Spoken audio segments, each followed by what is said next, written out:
Hello guys and welcome back to my channel. Today we will be playing If Found. It is a visual novel and it is marked as LGBTQ, and also I saw that on the Steam page. It doesn't have much description. It basically just says in between the words of going on a journey and coming out. This is supposed to be about an hour and a half long game and I'm super excited to try it out.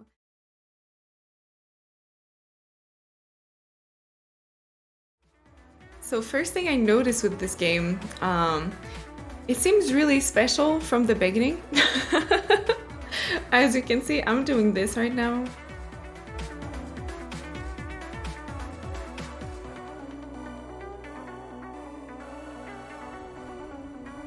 Oh.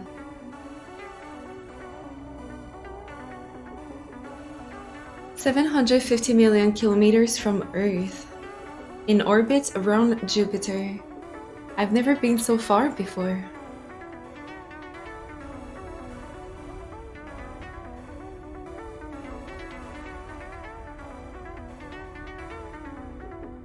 I need to go further.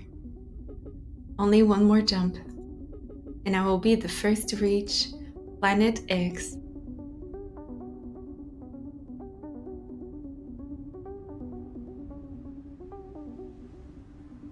Oh god.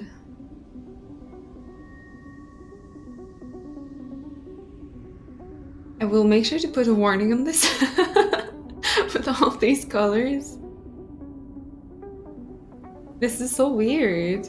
It's really original. I can't say I've seen something like this before. I'm still alive. I did it. I'm directly within the orbit of Planet X. I've proved the theory. It's real. But where is it?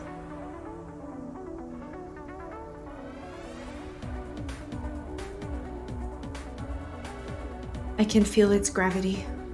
How can it be so small when its pull is so strong? These readings. Something is wrong.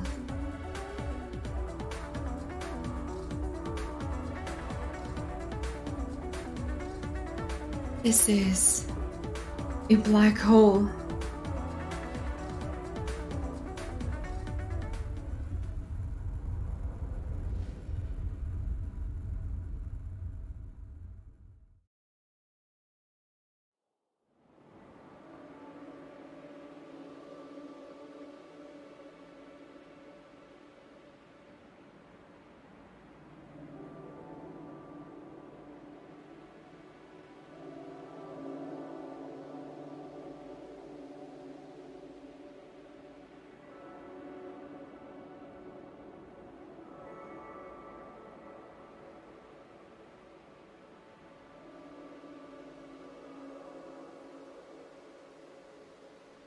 If found. Oh my god, that's so cool.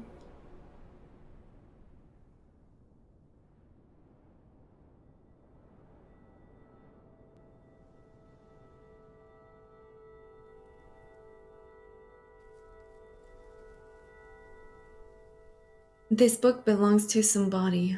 My name is Cassio. Things to remember. Your earless memory is your da.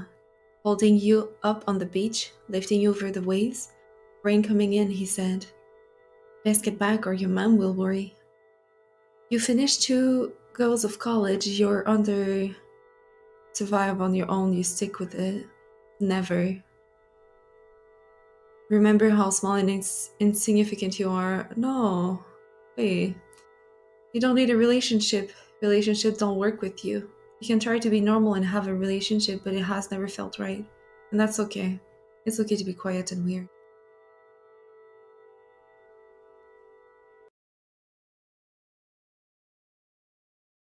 I'll put a little bit more sound now. That's sad. Oh, I was able to zoom in.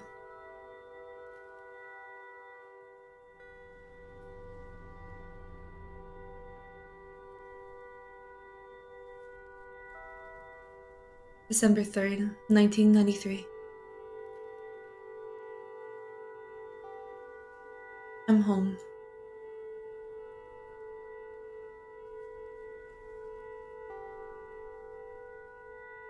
That's so sad. You don't need to be nice to people who bully you. You finished 2 goals of college, your undergrad and your master's. Everyone thought you couldn't even survive on your own. You stick with it. When people stare, just ignore them. Think about the stars and the galaxies and dark matter, whatever it is. Remember how small and insignificant we all are, okay?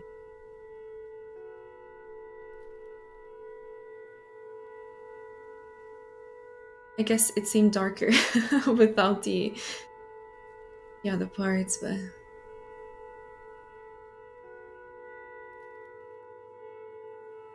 oh.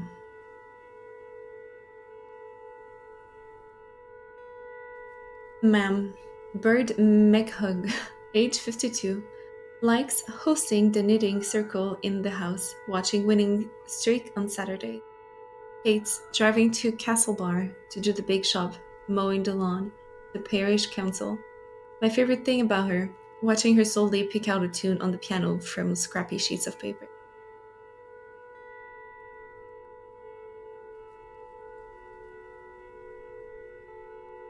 Things to remember. 1. She's from the mainland, from Westport. She jokes that she came from my dad but stayed for his 5 sisters. 2. When I went to school, she started working in the post office. 3. She only knows how to bake a few things, but she has a great commitment to it. Mom is determined that me and Fergal will pass on her brown bread recipe. That sounds incredible.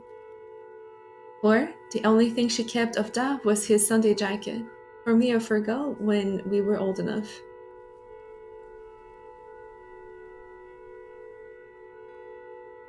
Fergal McUgg, age 30, likes GAA, a few scoops down the pub with the lads. Hates thinking. I can relate.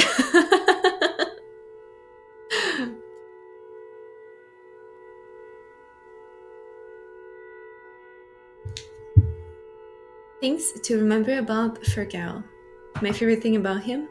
We used to go and pick mussels together in Kim sometimes. 1. He has a photo in his room of him at his debs. Sarah is there, before she left for Australia. He's smiling at the camera with his big, goofy grin. 2. He was the one who told me Dad was in the hospital. He came and knocked on the door of my classroom, and I knew at once something was wrong. 3. His favorite films are James Bond films. He watches them religiously, and they are on the telly.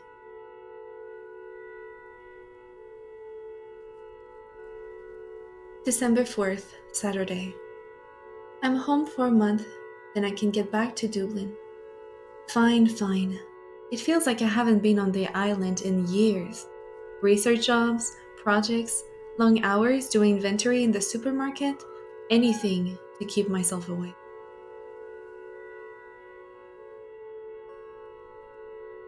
I wanted to write a letter to Mom. Hi, this is who I am. Here's my name. Couldn't. Good memories here too, for what that's worth.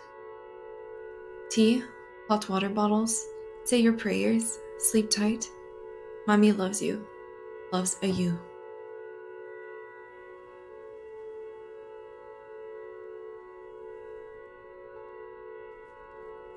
I'm fine.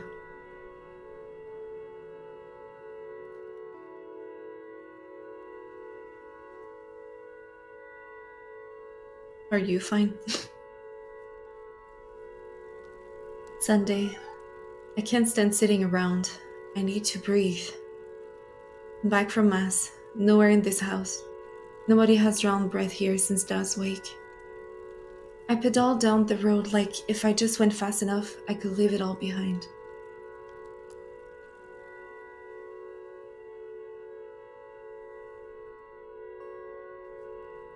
Sat on Keem Bay and watched the horizon.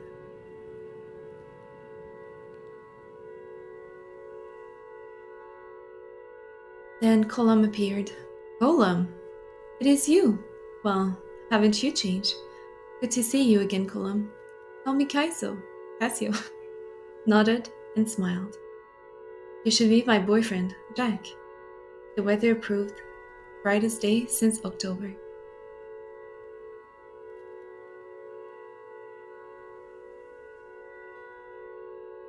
Hey, Space Geek.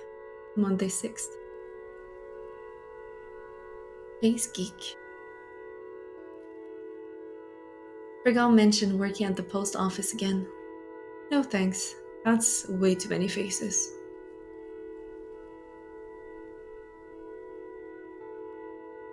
Met Colum and Jack at the abandoned village and climbed up Sleeve Moor. Jack was all teeth and laughter. Bright-eyed, bushy-tails enthusiasm. I don't think anyone from HL is that relaxed.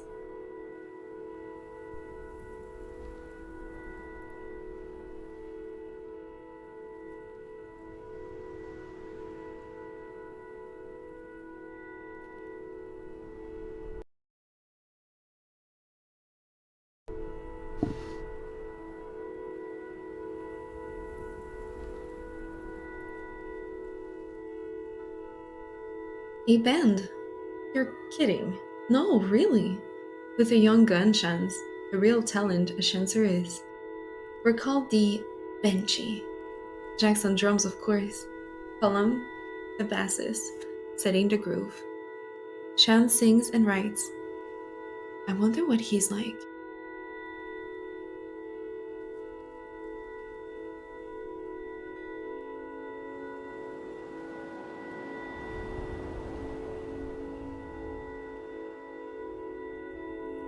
Tuesday. Got hungry, went up to the court, to the tea shop. They make the only decent sandwich on EGO. Telling and hearing 5 years of stories, Colum had much more than me. Come hang out with us if you want some space, Cassio. We're out in the big house. Out towards Keem. The three of us are living here together. It's amazing. Yeah, it's grand. At least after we cleared out all the broken bottles. How much does practice?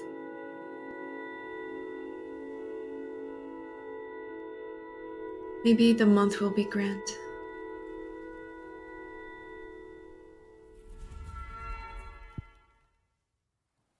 Oh.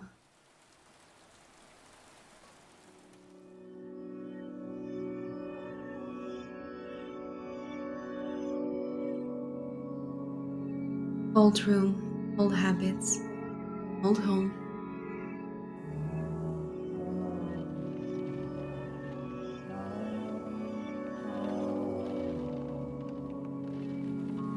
It was nice to be fed and to sleep in my own bed, although it felt like a coffin, so dark and so empty outside. I got up to think and to figure out how to talk to her.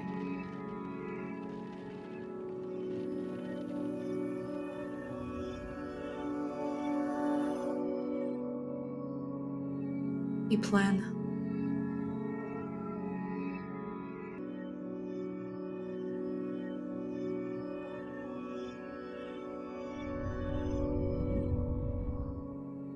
To 12 a.m., December 8th. Things fall apart. My wee pet, what are you doing awake at this hour? Hey, ma'am. Just wanted to make a cup of tea. Oh, the pot's on, lovely.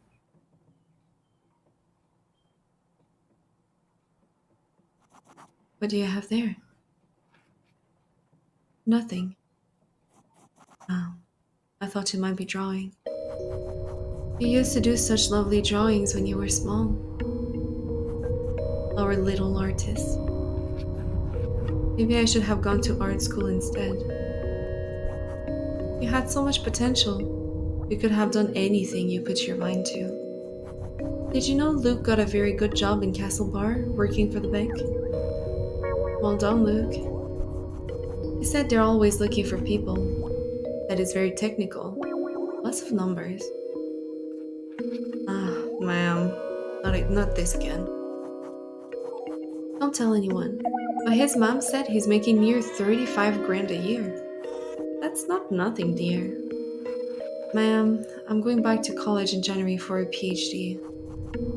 And what does that get you? What will you do then? Will you make any money with that? Ken keeps rapping by pet, and you know we can't help out much. I'm going to do what I really want to do. stars and things. Yes, the building blocks of everything. Well, okay. And how are you going to look after yourself? Not to mention, of course, a family of your own. But I just don't understand this whole alternative thing. There was a great show about teenage phases on Liveline the other day. It's not a phase, and I'm 23. Look, you're going to have to face facts. Settle down with a nice woman and get your life in order. Once you have a children of your own, you'll understand. I don't want the same life as you and Dom. We wouldn't even entertain this for a second. We always wanted the best for you and for Gong. Then let me live the life I want to. How can this be the life you want? With that hair and those clothes? It's none of your business. Oh God, you're really lost. Dublin, that university, it's changed you. You let it. You're not the person I've known. And what gives you the right to say who I really am? Don't you dare take that tone with me. I'm your mother. Well, you should act like it then. What does that mean? Aren't mothers supposed to love their children? Well, you have the right to say that. I struggle every day to raise you. And if not for me, you would be out perishing in the cold. Ungrateful Wayne. Jesus Christ, I can't take another minute of you. Come back here, this instant, and don't take the Lord's name in vain.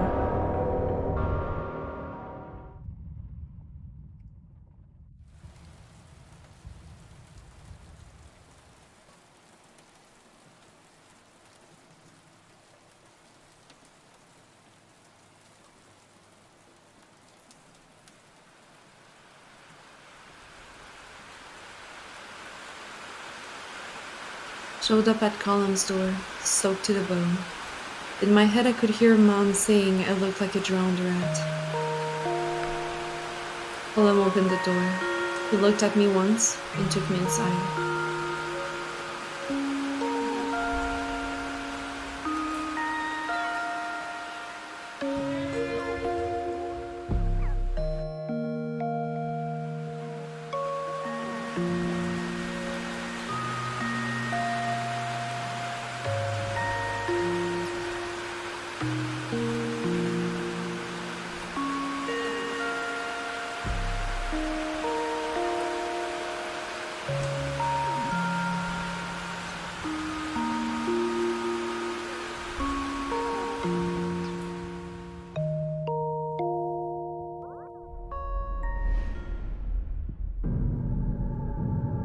Hello?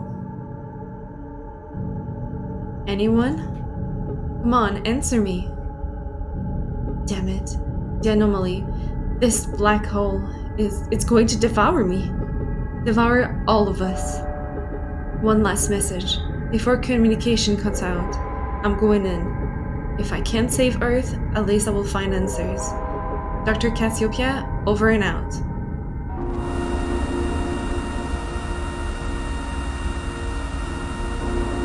Doctor, I can hear. Hello? An event. I'll give up hope.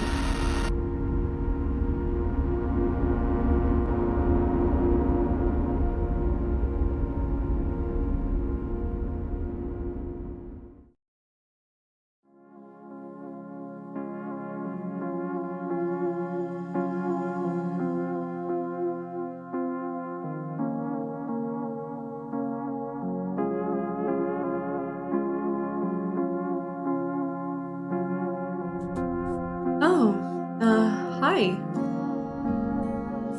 I didn't mean to wake you up, sorry. Nice to meet you. Bye.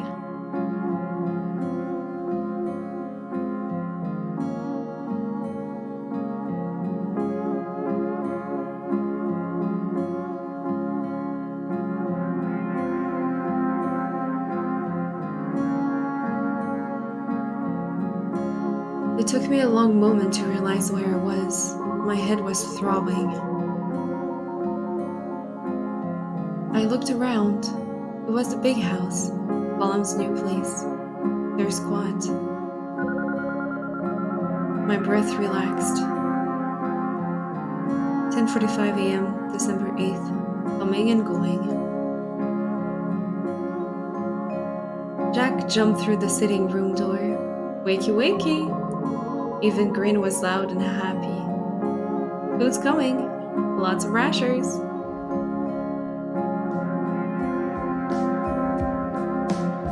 Colum was the next apparition at the door. His voice was much softer, encouraging me to get up while the food was hot. My eyelids still wanted to close. I didn't know how to see things, but I rolled onto the cold wooden floor and pulled myself up slowly. Oops. Accidentally tapped out. The kitchen smelled so good.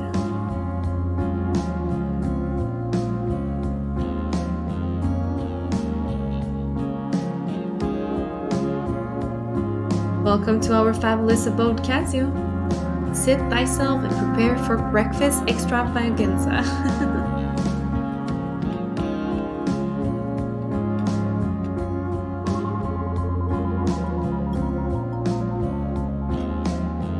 It was the guy with the guitar. Chance? I didn't know if I had been dreaming. I complimented his playing without thinking. Oh, it's nothing really.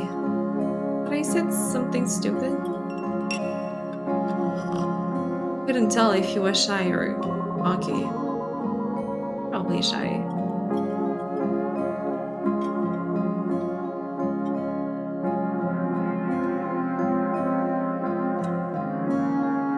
I think I outdid myself, as always. I was salivating at the sight of the fry-up.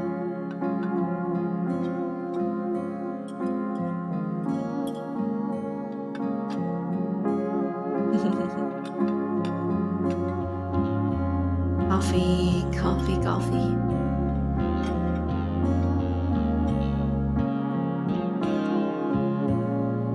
Jack tea Sean's while I just ate. I gulped down many salty, crispy rashers.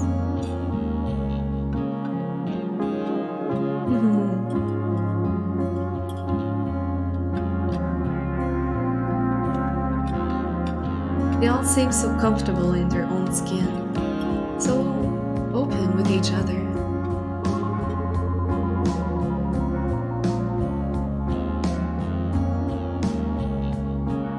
We were still sitting at the table when the Angelus played over the radio. It was noon. Oh my god, I must have needed a big sleep. Mom would have had a fit if I was still in bed at home.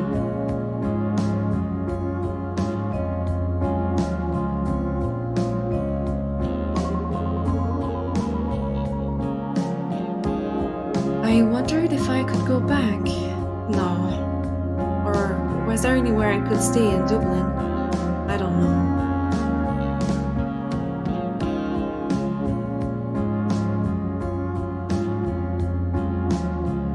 Colum interrupted my thoughts. He calmed me down. You're not going nowhere, kiddo.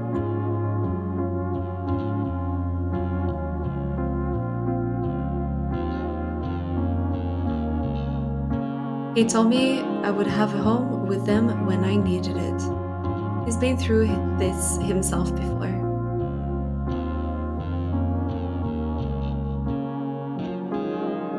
A home. Even if that home is leaky and damp. It turned out the only suitable room for me left was their practice room. I felt guilty, but I felt cared for.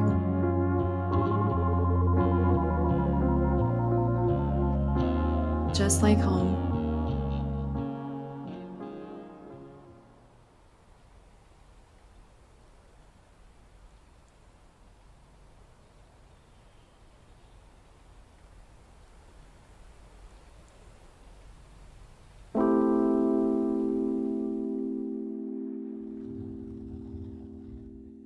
Watching the toy show with Colum was like being kids again. Big kids looking out for each other and eating too many sweets.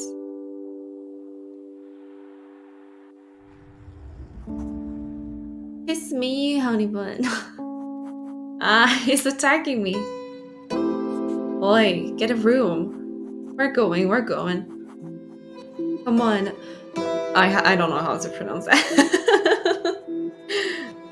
Losers.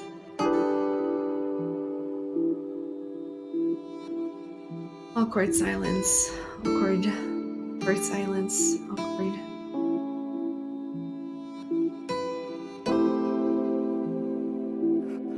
So, how did you three meet anyway? We all went on the trip to Tip this year from Castle Bar. It was some creek. Got my guitar on the bus. In the middle of jam, Jack told me we were starting a band. I can believe it. I hope Jack knows I have the musical ability of a broken wheel. I'm glad to have you in the house anyway. How did you even end up here? I knew this place as a scary ghost house when I was a kid. Mom suggested it. We were talking about putting together an EP and we needed somewhere to practice. That's so cool. We've got an actual gig coming up soon. That would be deadly. I wish we were a bit more focused on the music though. Sometimes I think Colum and Jack just like having a place they can be together. Oh, I was a little surprised at breakfast that you were so comfortable around them. It doesn't bother me. Colum and Jack are good people. They're outsiders and I'm an outsider too. And it's legal now anyway. About time. But it is kinda intense living on top of each other sometimes. So, I'm really happy you're here. Now I can talk to someone when they're busy snogging. Right? I think I did the leaving with your sister, Asha. Your family owns Niall's chipper, right? My dad runs it, yeah. We all get roped in to help. I remember when Asha moved into my class. I'd never heard a Manchester accent in real life. Well, she's back there now, with my mom's sister. She's studying medicine and everything. It's like mom. Cool. She was nice to me. I haven't talked to people from my class in ages. I left to chill so quickly after school. Everybody leaves a chill. I didn't think it would be so different when school ended. Tell me about Dublin. There must be all kinds of things happening. Gigs? Parties? Party gigs? Probably. I don't do much in Dublin or talk to anyone. But there's libraries. Mostly I read about physics and work and do computer stuff. My parents would love you. Well, might be looking for new ones. Would they like another child?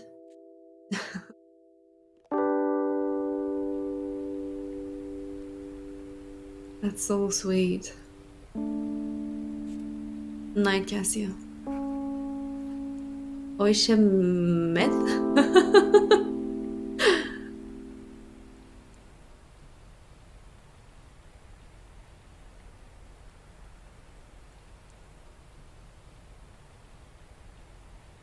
Oh.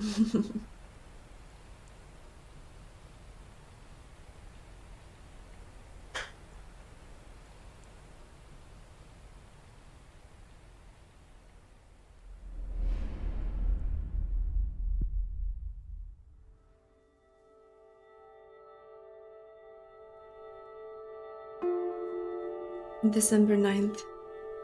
Band practice all day. I sat in the corner and listened.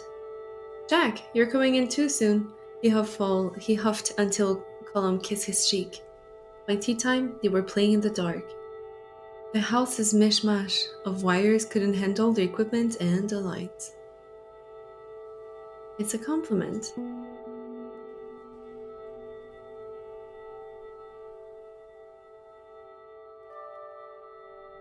I told them they sounded like Bon Jovi, but it didn't go down well. Jack shook his head sadly. Not everything is perfect. The house is freezing, the immersion doesn't work, and I've learned a lot about different types of mold. But who cares? Jack, Colum, and Chance are all so nice. I'll figure my life out tomorrow. Or the day after. And wash my one set of clothes.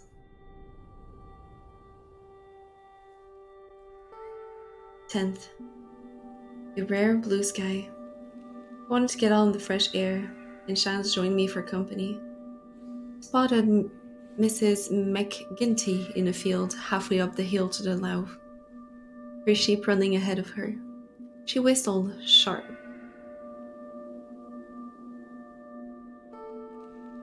I don't think she recognized me, but gave us a short, swift nod before she turned back up the hill, sheep in tow. We talked about Manchester and Dublin. He was very impressed with my astrophysics. There was an eviction notice from the guards when I got home. Don't worry, we get one every week.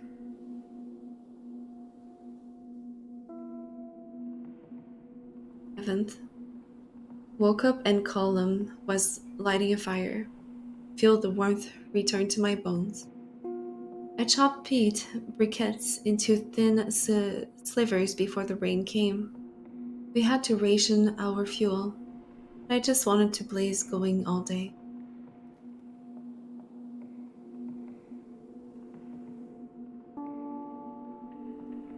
Shans put on a tape as we hung up some Christmas lights. The four of us lay around the living room listening to The Cure. There's a strange sensation in my body somewhere. Has a weighted drop from my shoulder, or have I lost something important? I don't know.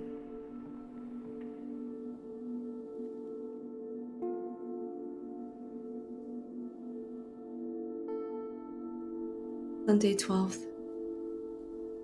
Chance went home today and I miss him. Colum brought the rest of us to his auntie Maggie's. Colum stayed with her back when his parents kicked him out. She has a nice cottage overlooking Dugworth Beach, house all by fuchsia bushes and giant rhubarb.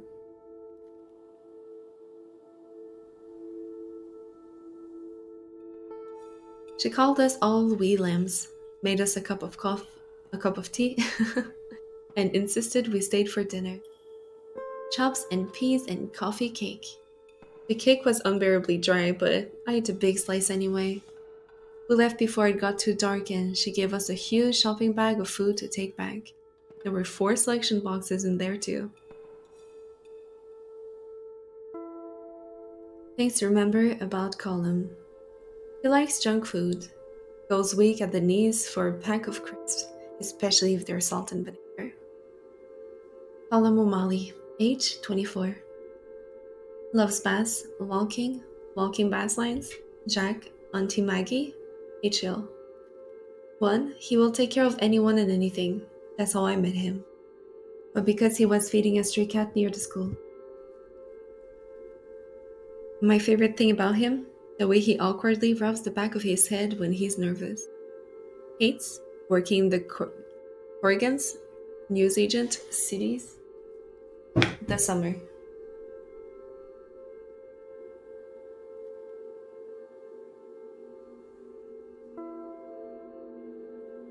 For all his kindness, he has a weak sense of gallows humor. His laugh is surprisingly loud, given how quiet he is. Colum doesn't do half measures. It's like the way he feels about Jack. He's always all or nothing. Colum is good to tell secrets too, but he's not great for giving advice. He's not that good at making decisions for himself. December 13th. Starting to forget my routine before I move to the big house. I wake up at 12 and I'm out of bed at 1-ish, whenever the band starts. Fergal on his little pulse bike with a letter from Mom. Jack was the one who opened the door, the one who handed me the envelope. I haven't left my room. I wonder who lived here before. Some landlord? That generations ago? At 3, there was a knock, then a bang on the door. I saw him coming through the curtain, so I disappeared.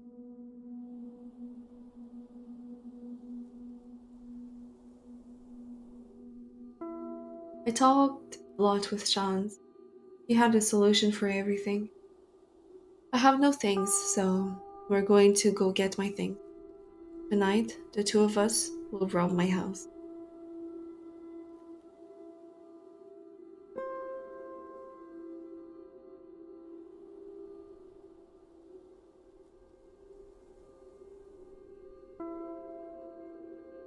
Sister Bernatetta, Sisters of Mercy, Castle Street, Westport, Mayo.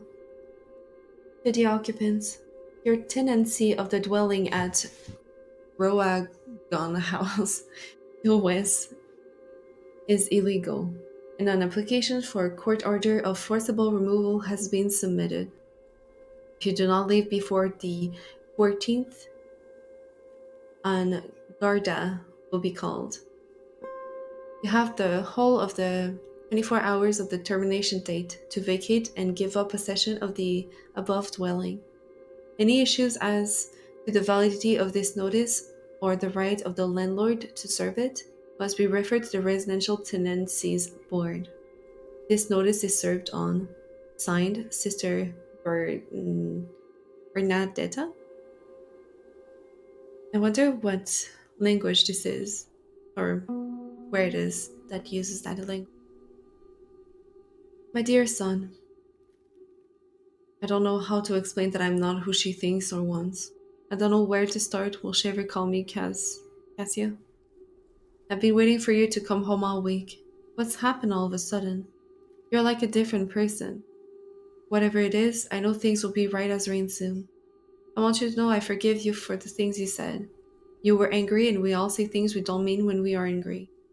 Maybe you're afraid to come home because of that. Maybe you're afraid you've ruined things between us. But it isn't true. I'm still your mom. I'll always be here.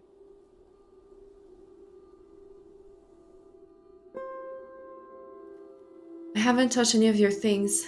I did notice some things you might want to talk about. When you get back, we'll go through it all together. Decide what to keep and what to throw away. She's trying, but she has all these ideas of how I should be. Didn't even consider she might need to apologize to. It's true.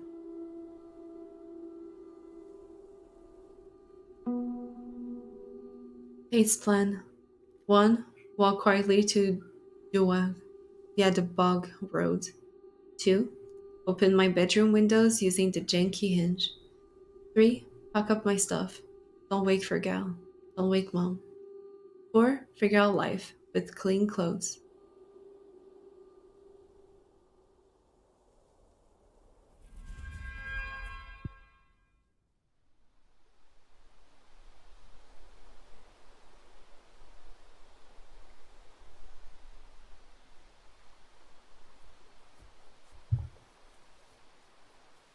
The clouds broke as we crossed onto the bog road. When I heard the stream, I knew we were close.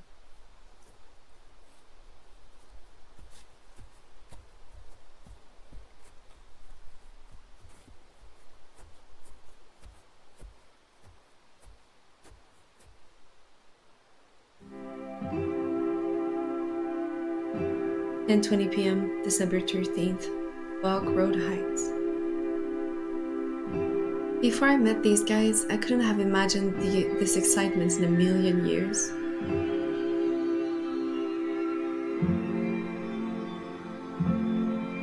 Shans asked me if I would miss this place.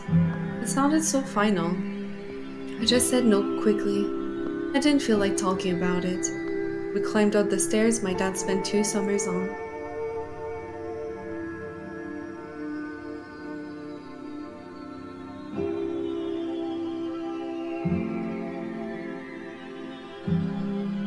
I remember sick days at home, watching Bosco on the TV under blankets. I remember fights about whether Mom should make apple sponge or apple crumble for dessert.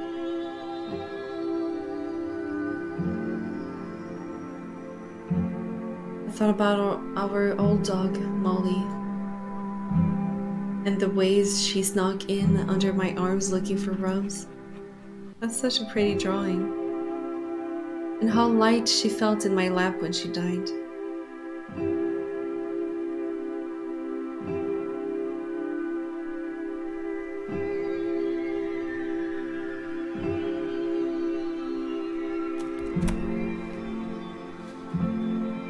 Hey, don't get your mud on my jacket. Amen.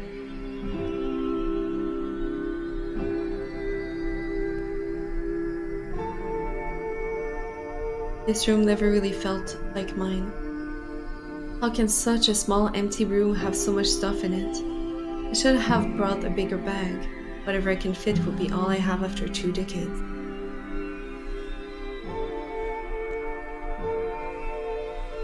All my old clothes were things other people thought I should like. I didn't care enough to have an opinion.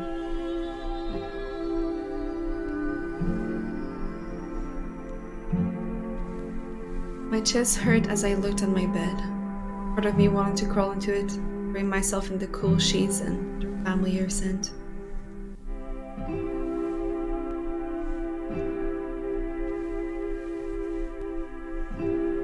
This room never really felt like mine. Or maybe this room is so blank because I hadn't figured out who I was. All I wanted was to sit in the back of the class and read books. Maybe this room lacks identity because it always had to be ready for guests. Granny at Christmas, aunts coming home, cousins from St. Paul.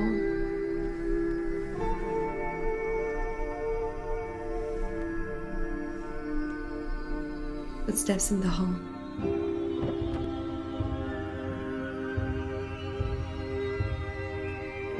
You. Jesus, Mary and Joseph, I thought you were a burglar. I can see you, you know. You never think of Mom? You complete gumshin? I forgot. But if she had heard you, she's probably awake now worrying about the robbers. She's going to rob us on the chill. That doesn't stop her freeding, you know. Cassio, are you okay? Who's that? None of your business. I know you're living in the big house. What of it? A lot of rumors about what goes there. They're all like you, right? No one is like me. You're the biggest freak around, that's for sure. I'm leaving. Hold on right there. We're not done. Shant, take my bag. You're going to regret this. Sooner or later, your choices are going to catch up with you. I'm jumping. Catch me. Keep your bloody voice down.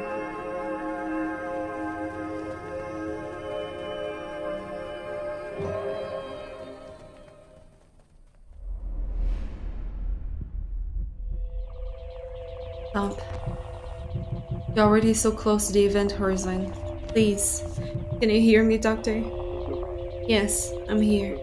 Who are you? Call me Control. Don't you have a first name? Something less formal? Control will do. Okay, Mr. Control. It's good to hear your voice. I thought I'd never talk to anyone again. How are your vital signs? Are you okay? I'm fine, I'm fine. Did you get my data?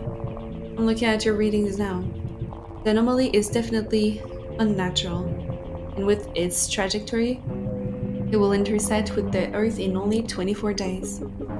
If we get more data from the event horizon, we can do something, right? Maybe. We might be able to find the event that caused the anomaly in the first place. We don't have time to send a probe. I'll do it. What? It will kill you. Don't be so pessimist, Control. Like you said, there's still hope. This is reckless. Doctor? Doctor, respond. Please, call me Cassiopeia.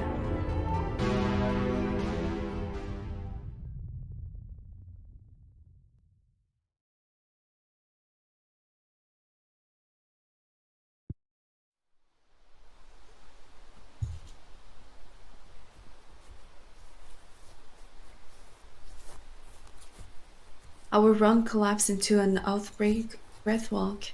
I realized all I wanted in the world was a bag of steaming hot chips and vinegar. I asked Shans about his dad's chipper in Kiel. He was fidgeting with the zip of his jacket. He asked me if that's what I really wanted. His family would be there. I was too hungry to mind. If you want to escape family, you go to Dublin. You don't get stars like this in the big smoke.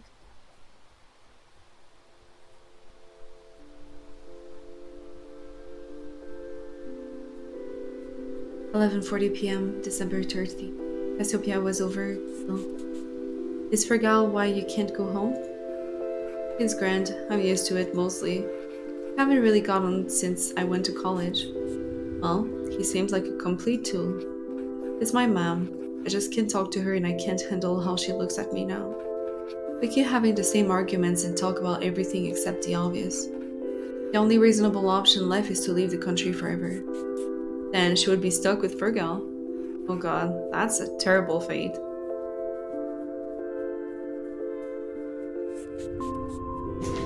You don't sound angry with her though. I am and I am not. She's done a lot for me. I love her. She raised us by herself. That would be away in Scotland for most of the year working.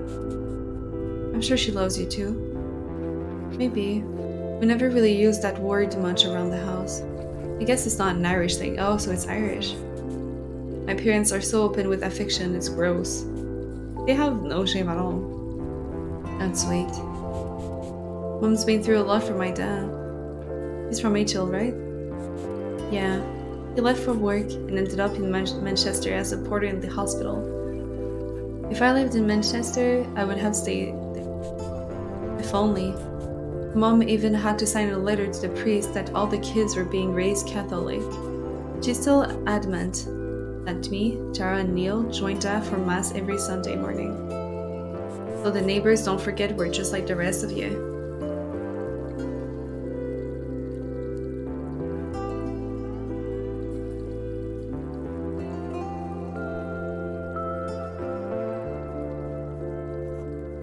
Well, hello. Speak of the devil. Go on, give us a bit of peace, Dara.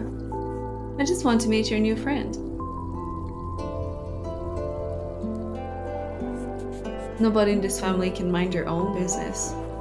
What? You mean you don't want me to tell Mom and Dad you're here? Ugh. I'll see you on Sunday. Isn't that good enough? I'm Cassio. I'm living with the band right now. Well, that's good. I'm glad they're still going. Neil bet me a $5 the band would break up before Christmas. They're all really talented. Talented and annoying. Sounds like my big brother. Lovely to meet you, Cassio. Cool name.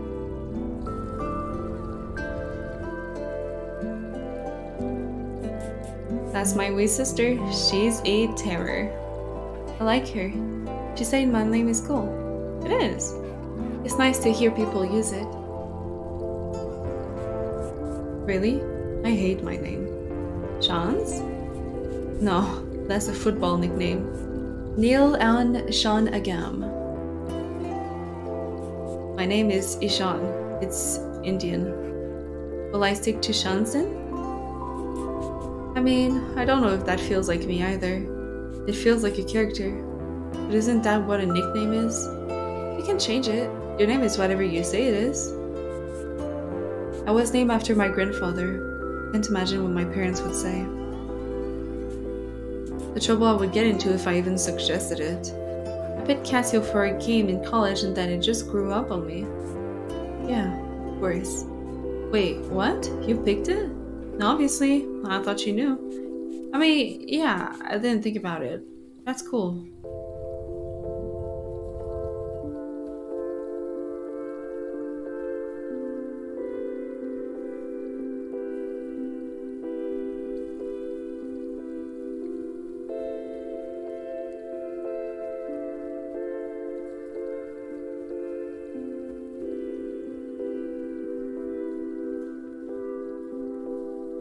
Wait, what am I looking for now?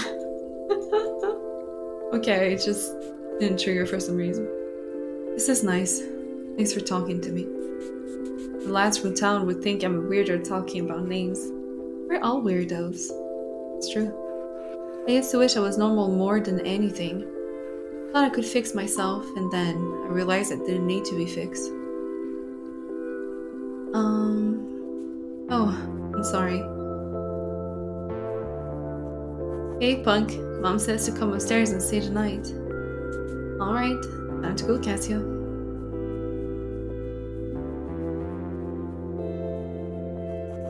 That will drive you back to Dua in the morning.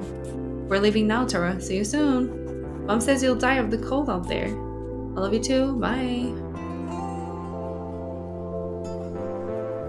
That's cute. Oh, they're both flustered too.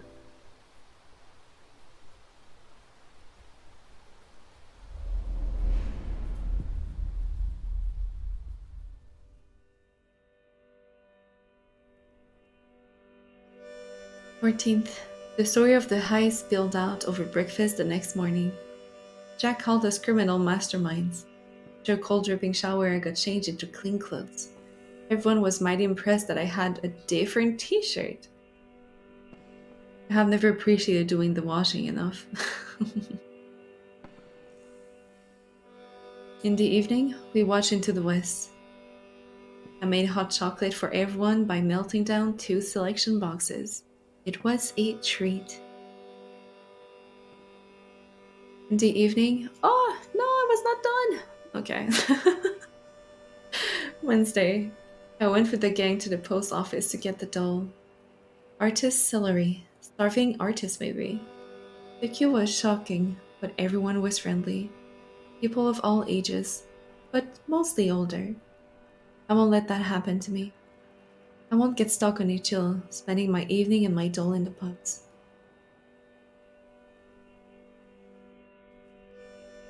I kept a distance, just in case Fergal or Mom were working. Colum got another written warning from the guards about the house. Shan suggested that we could live in the seal caves up by Dragort Hill, famous 5-style. There was also a letter for me, but I didn't open it. He bought some cans in the shop to take home. I didn't drink.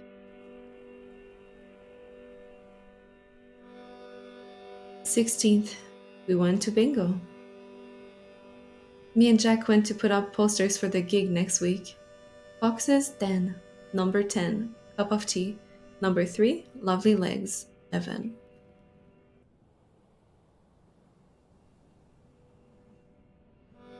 We got a few looks when we arrived. Most of them were older women I only ever saw at Mass, but we spotted Auntie Maggie and joined her. No one paid us much mind after that. We won a shampoo gift set. Thank God. We really need some in the house. Everyone looks a bit greasy. Things to remember about Jack. Age 25.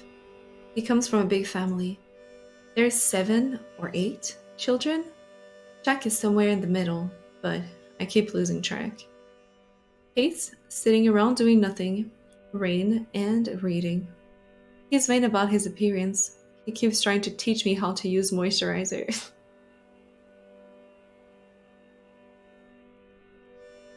3. He talks about leaving a chill, like it's a question of when, not if columns always wanted to stay. Loves sitting around drinking cans, cooking for others, and adventure. My favorite thing about him? Jack's a great person to watch TV with, joking about whatever's on. And 4. He likes making things, but he's not great at cleaning up after himself. I will, yeah, he says, but never gets around to do it. And he gets sulky if you push it.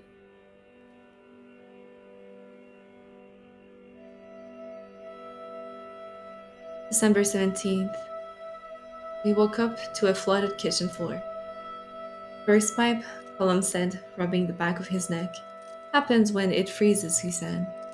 Colum's head was stuck under the sink all morning and he did what his father taught him.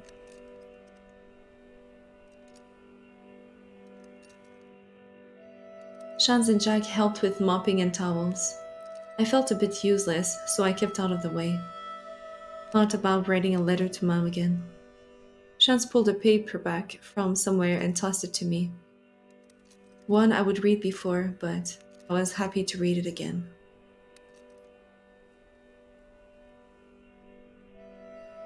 Opened my letter this morning. It was from Fergal himself. What a bollocks. Shans took me for a walk down to Kiel and then to Achille Sound. It was lovely. I loved the sea, even with the gulls screaming their heads off in the pale sky.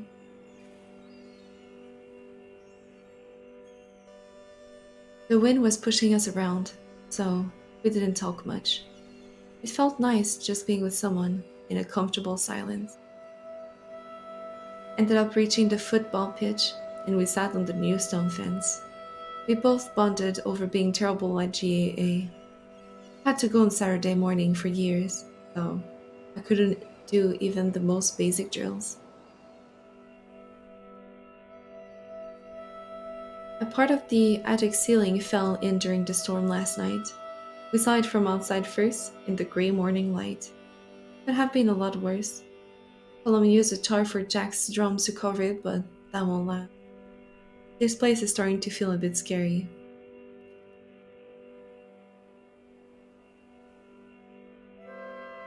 Sean stayed with us and we had a makeshift Sunday dinner with the leg of beef Maggie gave us. Found myself missing my mud group. Told Shans about the computers and role-playing. I know people in college all over the world. No one else from HL though. Is there even a computer on the whole island? This 20th. Tonight after practice, we all went down to Kim to make a massive bonfire on the beach. It was a pre-gig ritual to ward away evil spirits. Everything was sodden after weeks of rain. It was definitely magic that the fire started.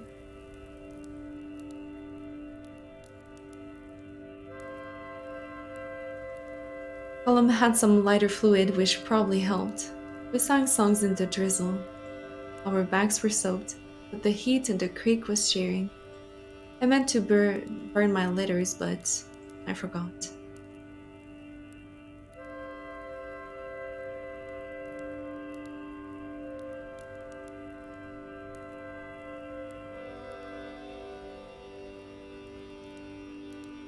Hello, you got a letter from the university. Very fancy.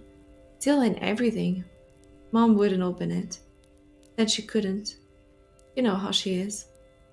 But I did. You didn't get that scholarship. Who are you trying to code? What? I see you lining with those wasters, dossing all day. They're dragging their families through the mud too. Whole island is talking about you. It's weird. You're making a holy show of yourself. They always wanted us to think you were awful smart, too good for real work. Hooked up to the teachers and convinced the old pair to send you college, and for what? Hop on. If you want to be weird, do it in your spare time. Right now, you have to come back down to earth. Is he lying? What the hell do I do? Said Liz. Oh god, I wanted to read. I thought I could erase that. Said Liz. High cost of living. 80s ramp walk. Play louder.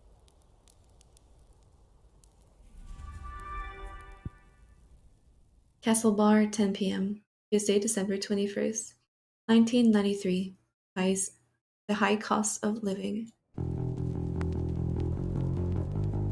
I could hear them playing. I wasn't too late. The floor was shaking. Columns bass. The dark community hall was a mess of bodies. Black tees with metal bands, denim jackets, and badges. I pushed and shoved to see them up close.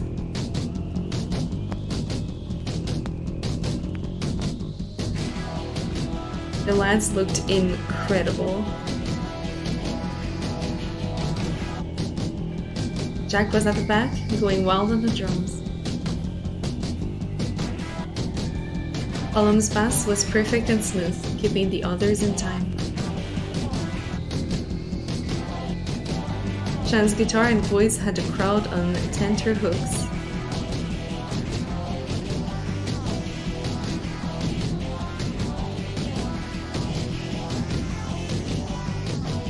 The band she finished, everyone loved them. So many cheers. After Colum, Jack and Chance left the stage, the room seemed to get even more packed. A world away from practice in the big house.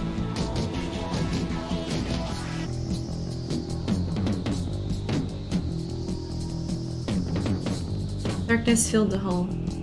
The music started again. When the lights came back, I instantly fell in love with the first woman holding a guitar that I saw.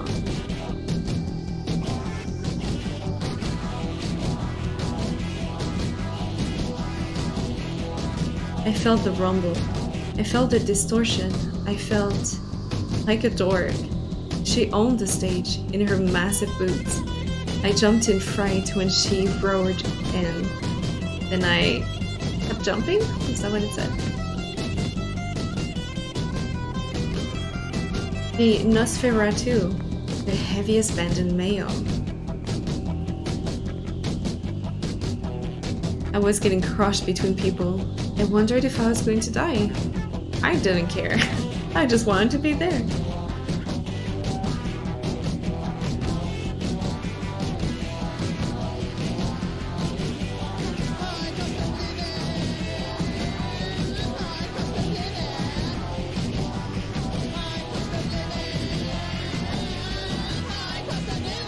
Jack, he danced like a superstar.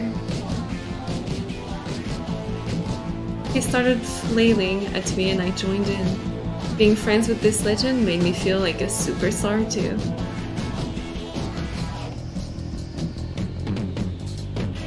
I danced for so long I thought my arms and legs were falling off. In the anonymity of the crowd, I was free.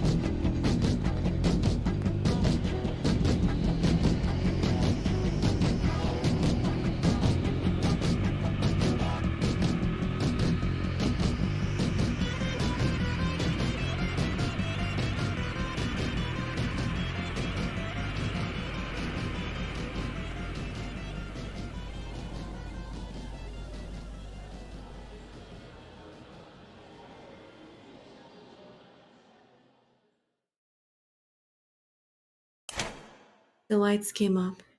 My eyes adjusted to the horror of the lit.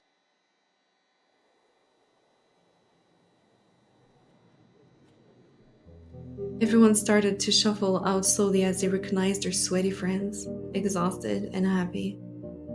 I headed backstage to find the gang. I was wrecked. Even the ground looked sweaty underneath the litter of lost beer cans.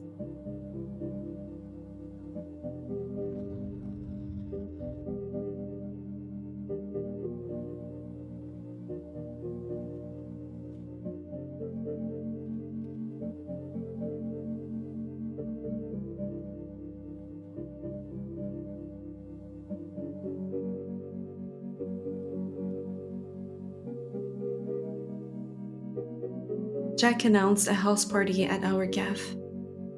Nosferatu are coming. They're gonna drive us all the way back to a chill. Oh, cool.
Here you are. I couldn't find you anywhere.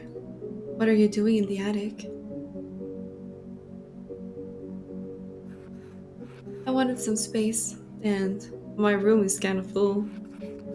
There are some people I haven't seen since, well, I'm not very good at talking to people.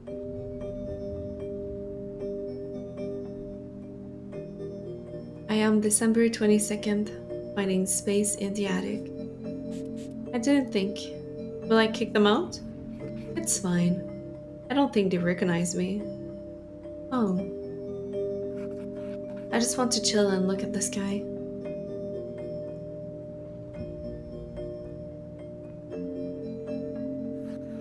If my mom caught me smoking, she would kill me. Mine's a bloody doctor. He sees patients with lung cancer every other week in the hospital. Maybe this isn't as bad as cigarettes? Still smoke. Well, I'm going to die sometime. Yeah. When I was 10, my grandmother in India died. I'd never met her. Then, suddenly, I never could. Mom told me she was cremated. It's strange, but I like the idea of her ashes going back into nature. Life keeps going. Atoms develop into proteins, into cells, into us. That stuff hits you hard, huh? Shut up. The universe is 13 billion years old. And it just gets more complex, more intricate, and weirder. Every second is totally different from the last. Are you saying we have to make the most of the time we have? You're assuming time is even real. Hey, can I ask you something personal? Totally. Are you, like Colum and Jack? I don't know. Maybe? Does it even matter? And does that mean you like girls or boys? Both? Neither? I like sleeping. Yeah, I like being here with you. It's nice. Thank God for heaters. We were living in limbo, and then you showed up. It chill is limbo. It's weird to see classmates who never left. We could be ourselves in Dublin. Imagine if we lived together. I'd like to live on a barge someday. We could live on the canals, and you could teach me about space. And you would teach me the guitar? I could reinvent myself like David Bowie. For real. And not pretend anymore. You're pretending? I just think the guy other people see and the real me are very different. And who's the real you? I don't even know. Lachans, Laudishan, someone. Look, I'm telling you, give yourself a new name. Hey, can I hang up posters in our barge? Yeah, of course. Can I hang up whatever you want? Will we have plants? You take care of them. I'm a plant killer. I think I got a good nickname. Oh? The Barge Bard.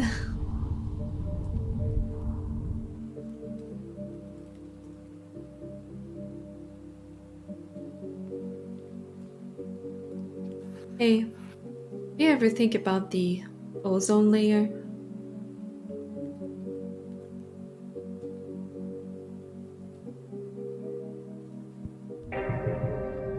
Day 10 since first contact. There has been no response from doctor.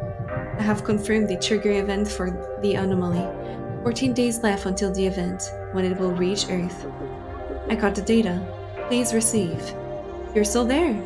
Of course, I'm a professional. It only took a few minutes to align my orbit and escape again. It has been a week. Control, I detect wormholes nearby in all directions. Space-time is being ripped to shreds. I think I can use them.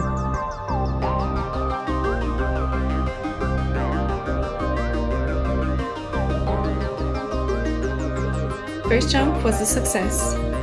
You're back. My readings say I'm somewhere beyond Neptune. You travel 50,000 kilometers in a few days. And that's actually 50,000. Oh my god, that's a lot. Those zeros. In a second. That's unbelievable distortion of space-time. this is just the beginning. As a black hole expands, the time dilation will only get worse. I've been analyzing the data you sent yesterday and keep it up. Gotta go.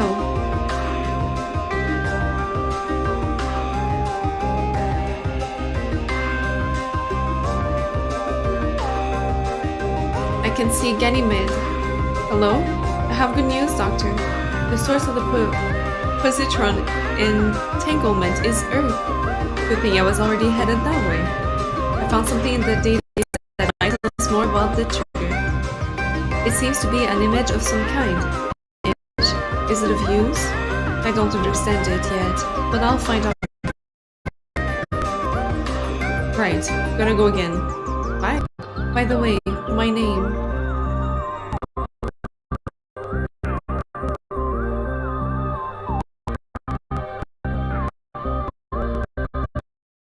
From Mars. Cassiopeia, I made a breakthrough. I found more evidence of the annihilation that caused the anomaly. It hasn't happened yet. It's if you know what we have to do. Not yet. Image. I'm more sure than anything is to Ireland. Call me as soon as you're in control. About that, my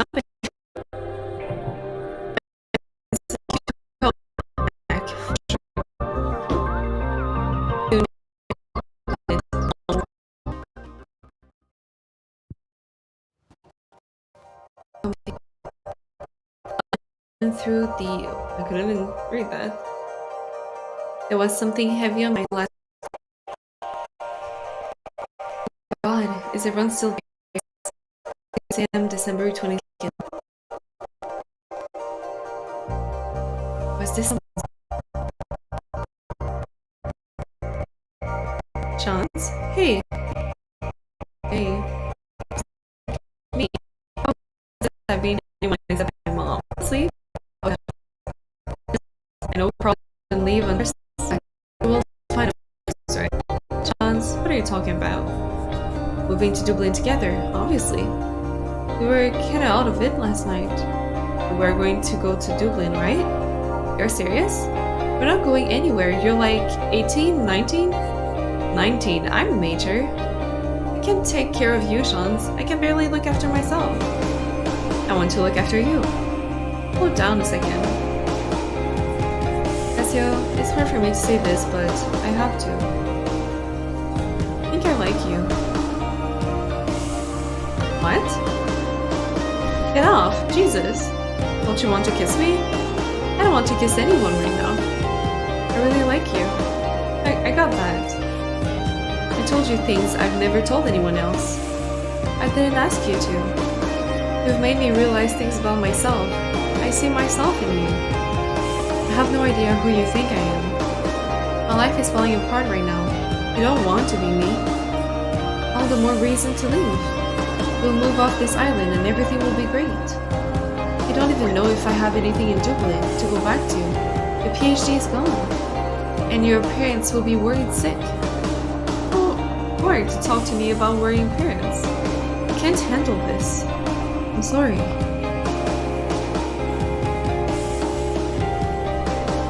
Cassio?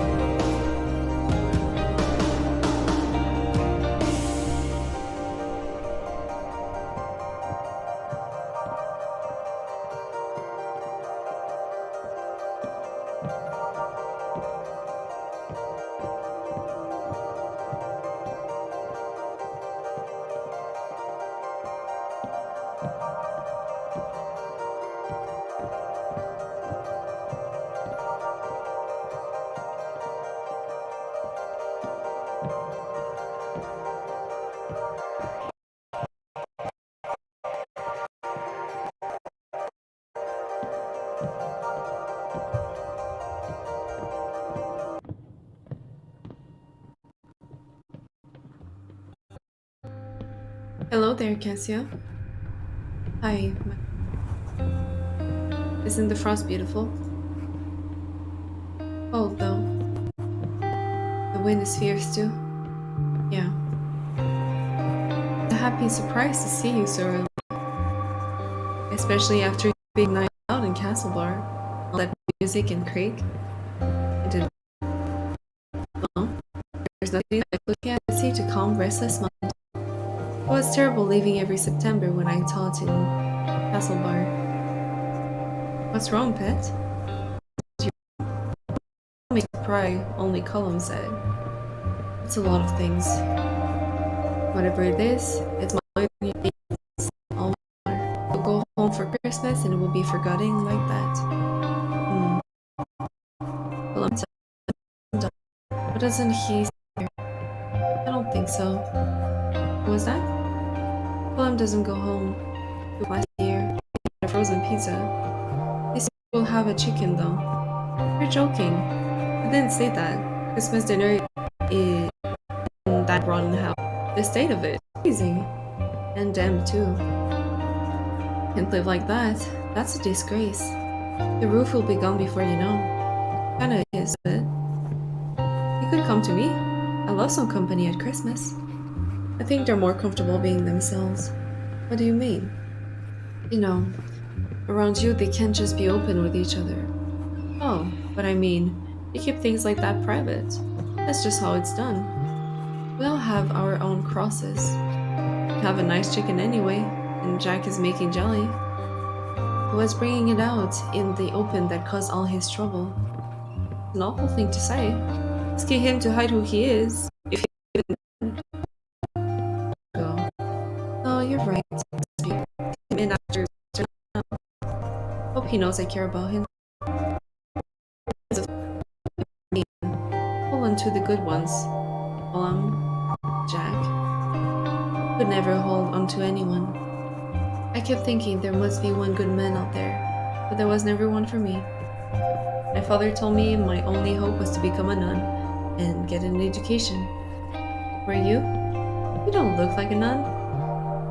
Almost. I hid from everyone, but I couldn't hide from God. Myself and Colum are more alike than I want to admit. Have to get a bigger goose. What? Tell Colum you're all coming to me for Christmas, and you're moving out of that place. Have a spare room and lovely comfy couch. No ahs or buts, it will be the best Christmas going. And sure, we'll figure the rest of it all out on Stefan's Day.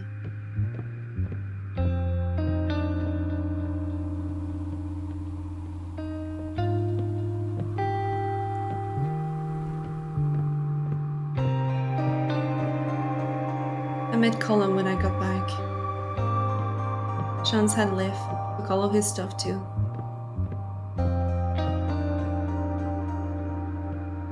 I didn't want to talk.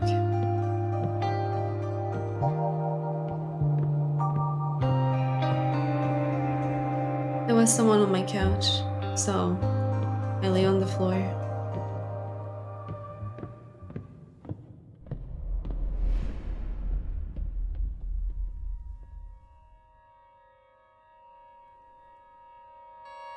Things to remember about Chance. Chance Lavelle. Dislikes a chill, talking about himself, smelly fish, black pudding. One gets on the best with his brother Neil. They play football in the garden sometimes when the weather's good. Age 18, 19, did his leaving last summer. Likes music, reading, music, science fiction, Manchester, music, his mom's cooking, and music. 2. Bought his guitar with some cash from working in the chip shop.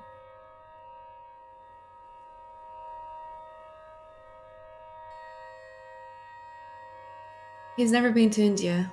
He doesn't even really know his relatives there. He wants to go sometime though. 4. His favorite writer is Arthur C. Clarke. I'm going to make him read at Swim Two Birds and he will love it. 5. He's terrible at lying. My favorite thing about him, he taps his fingers on any nearby surface, hammering out little tunes.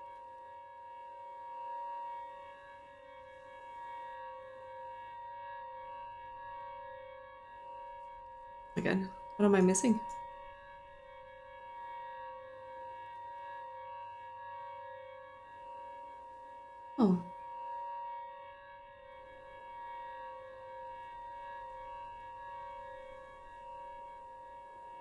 Did I break it?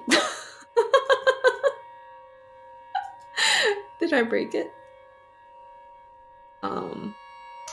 Oh, there you go. Okay. Just took super long, I guess. 22nd December. Things changed so quickly. Before you're ready at all. Colin was upset and Jack was furious. He said the banshees are finished because of me. Chance told them he's gone. I wanted to hide in the attic, but it was raining.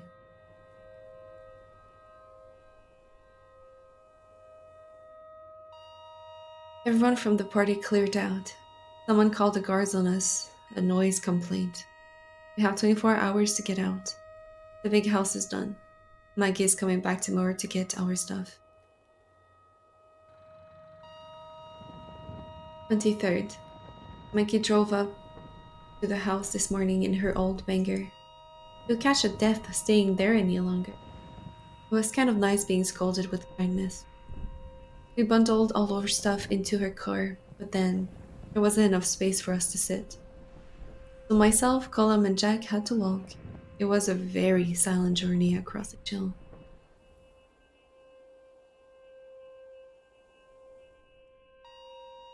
We played dusty board games by the fire and we all warmed up a little.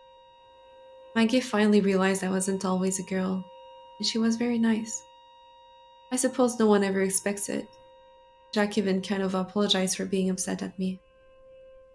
It's a small one, but she has cozy woolly blankets. I like it. Maggie's cottage only has 2 bedrooms, so I'm on the couch again.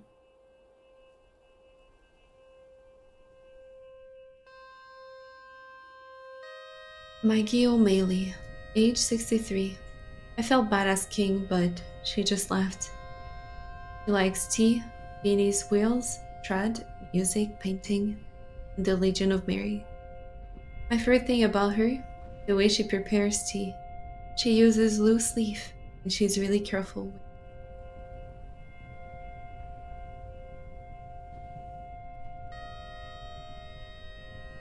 There's a lot of art in her house. Apparently, she's popular with the artists who live around here. She learned Irish from her grandmother, who didn't speak any English. Her grandmother left her cottage when she died.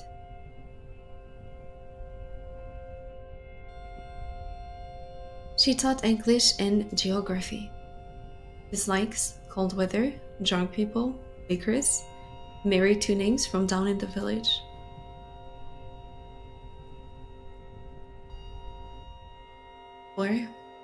Before I knew her as Colum's aunt, I knew her as one of the readers in Mass. She still does it. She has a lovely, soft singing voice, not just at Mass. She gets called on to sing whenever there's a session going in the pub.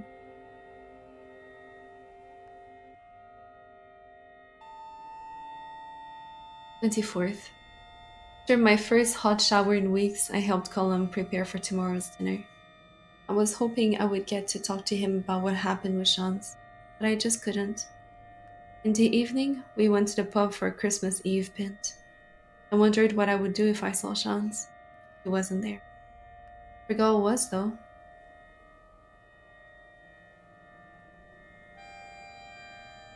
I wasn't expecting it, but though the crowd our eyes meet, it felt like a punch in the gut. I drank my diluted black currant quietly and didn't look that. As we were leaving, he pushed an envelope into my hand. I wasn't going to give this to you.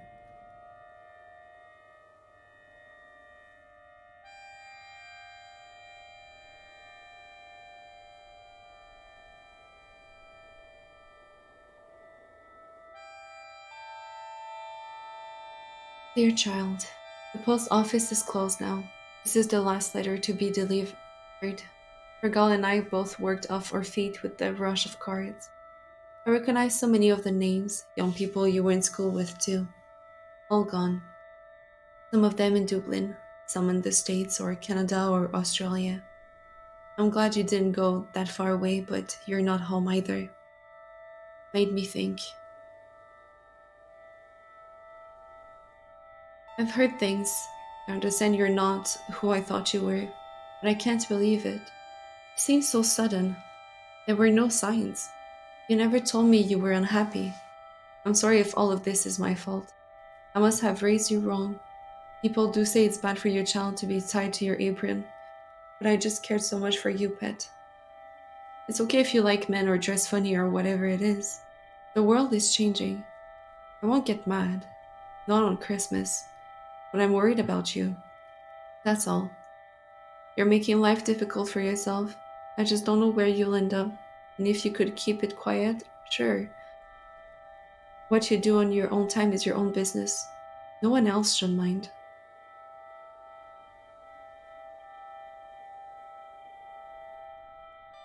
I'll see you soon and we'll talk at last. I've been making mince pies. I made us as much dough and filling as I normally do, but it took much longer than I thought without you. Silly old me. There are so many Fergal won't finish them by himself. Christmas dinner, roast potatoes, goose, ham, roast carrots and parsnips, Brussels sprouts, and onion gravy. From Ma'am.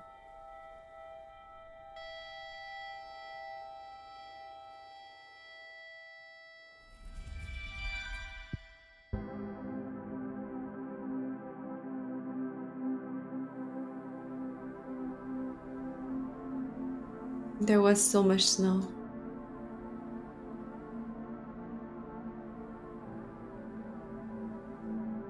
I wasn't sleeping. I couldn't stop thinking about Mom's letter. So I was awake at 2 in the morning when it started.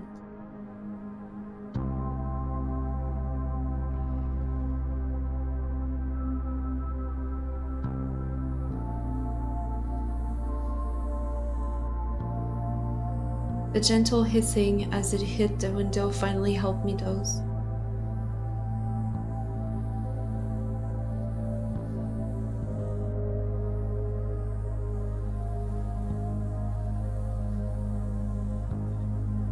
Jack woke me up early, eager for presents. Willem came in behind him with a cup of tea. 8:20 a.m., December 25th. Extraterrestrial.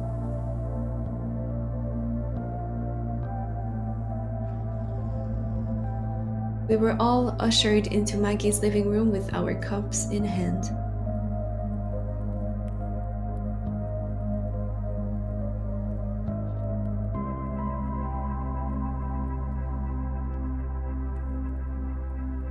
Didn't have any presents for anyone.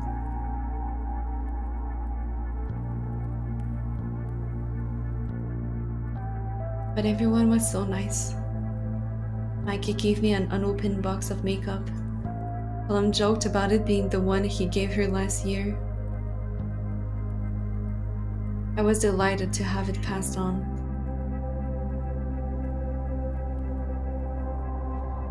I wonder if Fergal or Mom had anything for me. Soon enough, it was time for Mass. Maggie was very kind about none of us coming to Mass, so kind it was obvious she was really disappointed. I'd never missed Mass on Christmas before. This didn't feel like Christmas. All I could think about was a letter.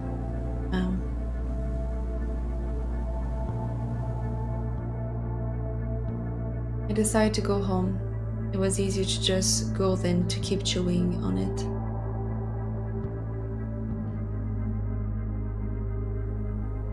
Cassio, you don't have to.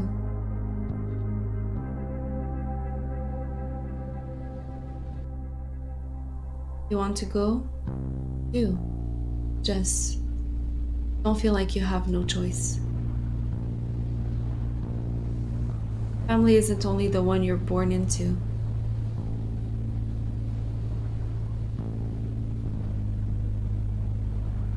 And you feel like more of a sister than any of my actual sisters. Don't forget that.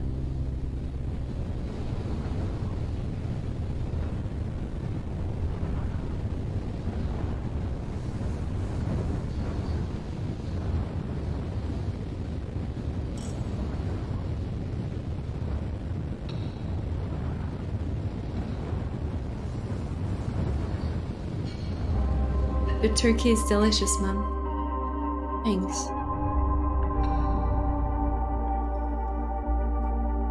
What's wrong?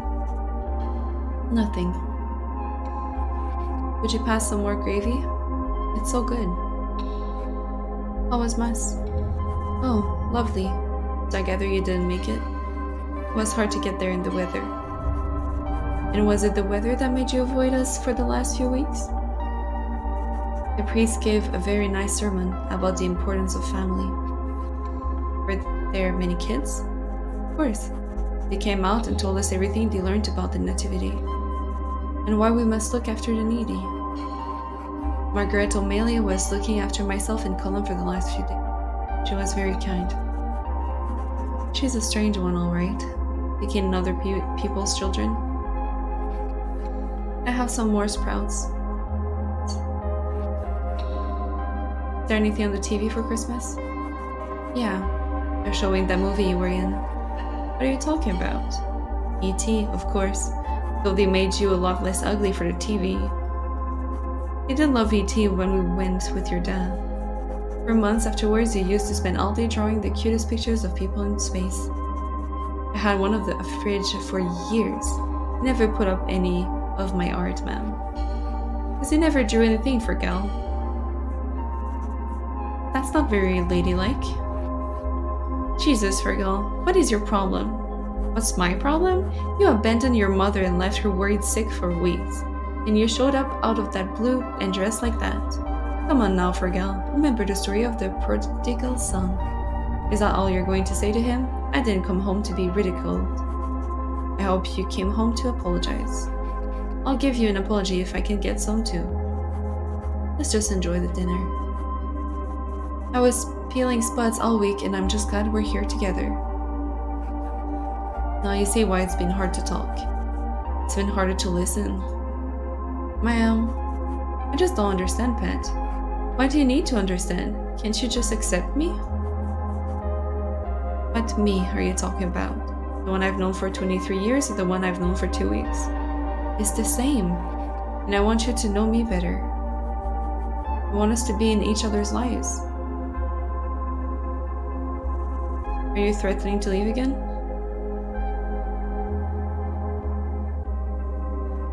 I need some air.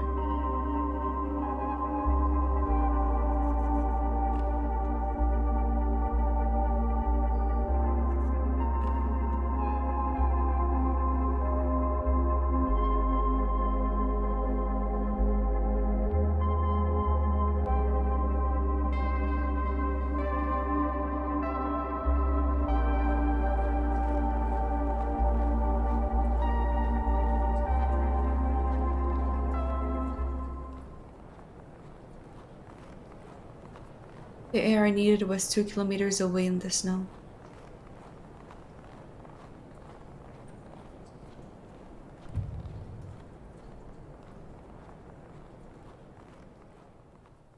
And it was cold air and damp air. But it was quiet air.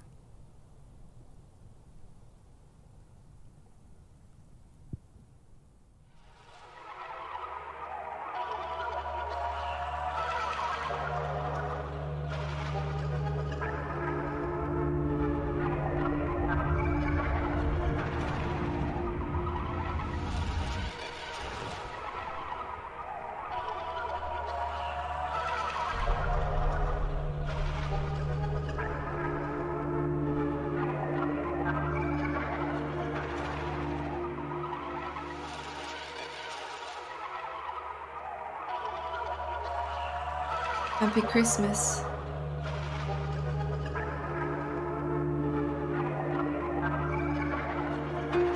"26th.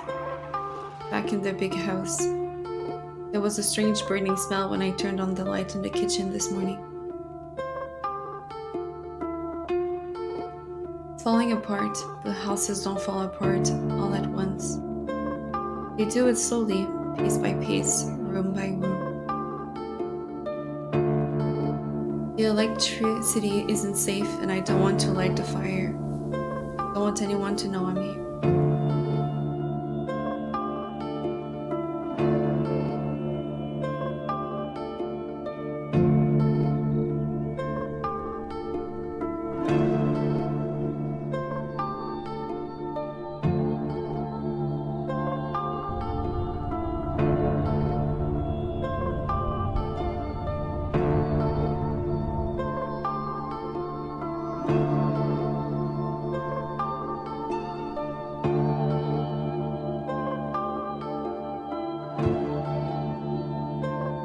27th. Sean's walked past the house today.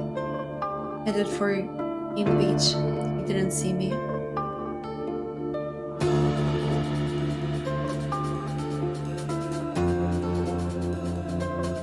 Our conversations are wriggling through my skin.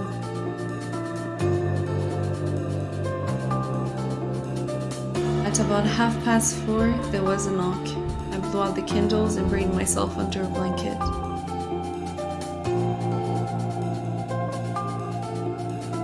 Are you in there?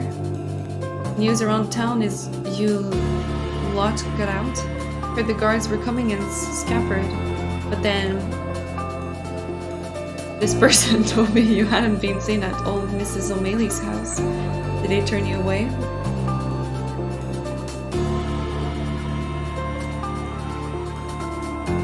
Guess no one really wants a weirdo like you around. Mom is worried sick about you.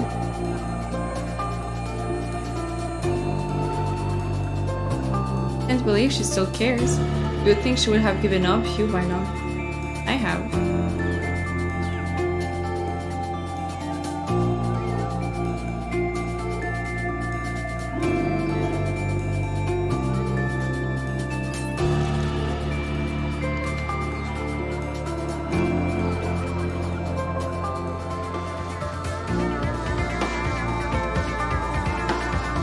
Hello?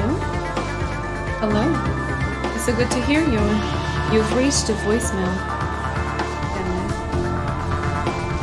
Please leave a message with your name and... Where are you? If you would like to talk about my accountancy services, ring. What? Is this a joke? You're an accountant? Hello? Pick up. Tell me how to fix this. I don't know where to go. Your name and number, I'll get back to you. Except you haven't, Mac. I trusted you. Hello? You've known for weeks when I would arrive, and now I can count 5 times. I can count the time we have left in hours. You've reached a voicemail of, I have nowhere and no one left. There's no one on earth who even knows who I am. No NASA to whisk me away. No. Not even an accountant from Mayo. Just some sheep in a field while a black hole devours the earth. At least I can witness the end of everything under a nice clear sky. Hello?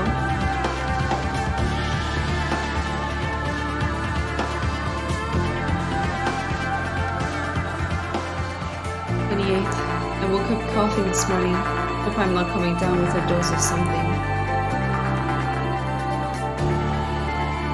I saw Shans through the window this morning again. Had to do something. So I walked out into the wind and down onto the beach. Shans. Cassia? Hey, so how are things? Fine, you know. Same old. What are you doing here? Thought you were with Colum and Jack and you're going now. Jesus, you look awful. It's complicated.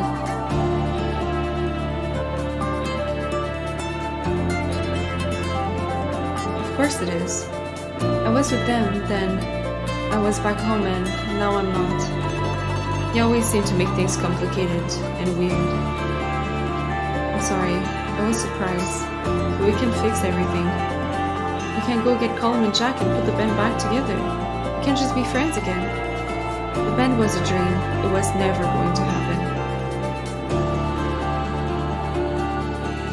But you were so good. We did nothing all summer and then played a single gig in a community hall.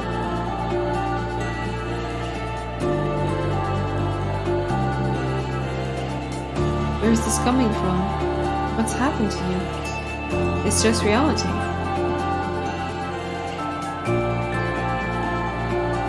What about Dublin?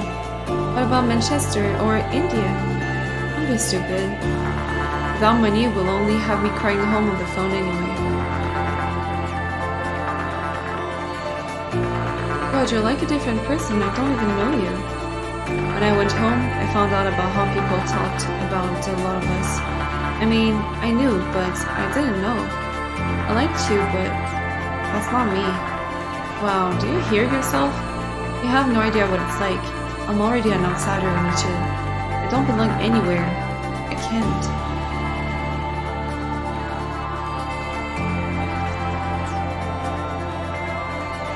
That's why we have to look out for each other. I just want to be normal, Cassio, and I'll never be normal with you.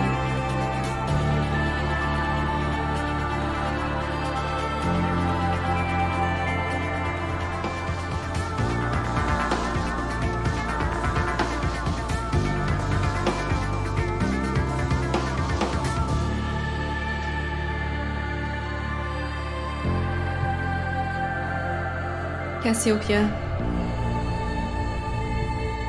Thanks for waiting. I made some tea for you. I thought you might be a bit dehydrated from space. You're an accountant? Ah, yeah. I'm also a bit of an astronomy geek. Oh god. I picked up your signals. Did you not tell someone important? Well, I wanted to, but no one listened. And I had to do something. Thanks. Thanks, Mac. Nice to meet you, for real. You're shorter than I pictured. What do we do now, then? The source of radiation is on the far side of Achil Island. There's a bus coming soon. We're waiting on a bus to save the world? It's usually on time and we can sit up the front.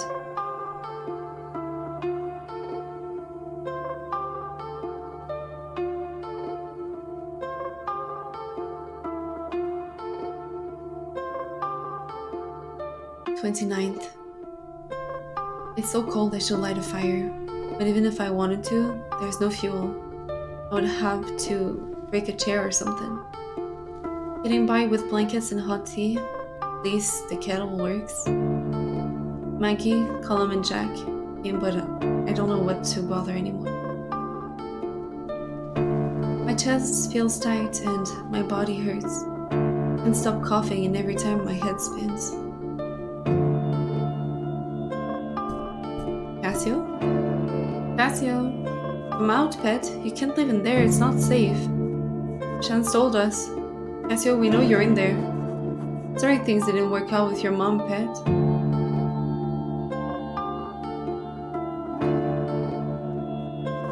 Cassio, it's like I told you, we're family. Please come on out. This is ridiculous. Are you sure she's really here? There's not even a fire going. We should call the guards. Something really bad could have happened.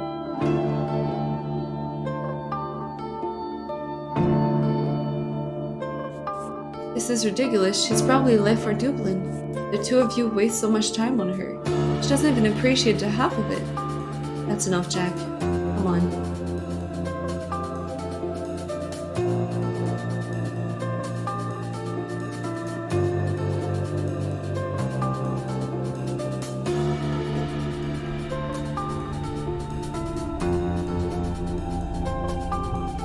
How did you know where to go? This is the image I retrieved from the black hole beta. It had an address on the back. I hope you're right. It's getting dark out here. Bye me.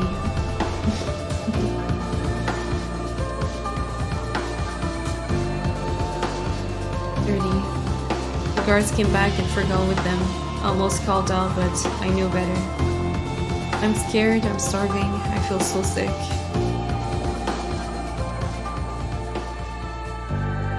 Fergal, this place is a wreck. I don't think there's anyone here.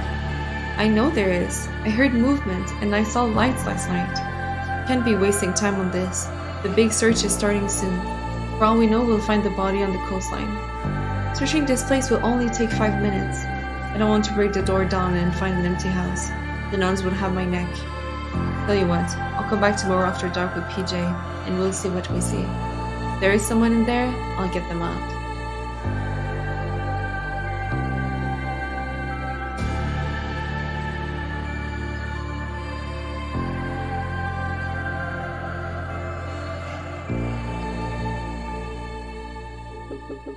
Are you sure this is the right place? It's the only thing we've got. Okay, pass the image to me, and I'll put it through the letterbox.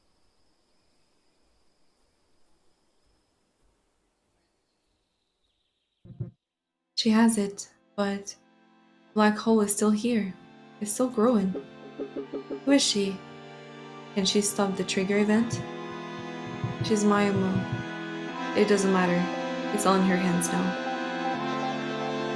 Hey, Mac. If Earth survives this, do you want to see the rest of the universe with me?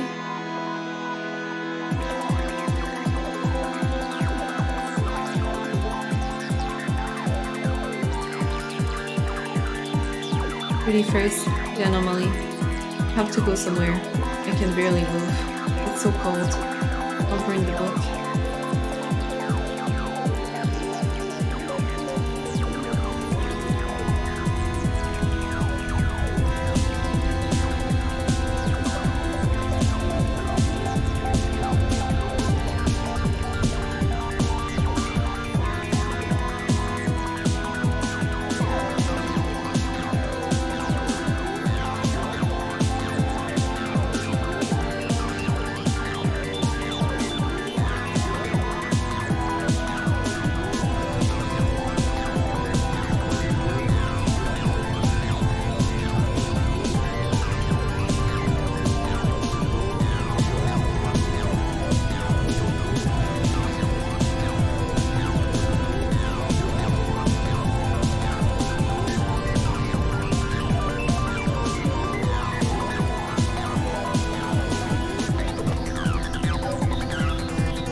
Time doesn't exist in a black hole. Every moment crushed together, past and present and future in one endless screen.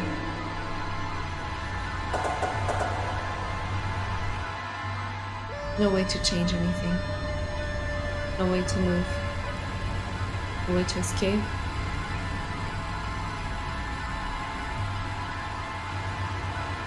You're really lost. You're blamed by the university. It's changed you. You let it. The two of you waste so much time on her. I just want to be normal, and I'll never be normal with you. No way to escape. You are the biggest freak around, that's for sure.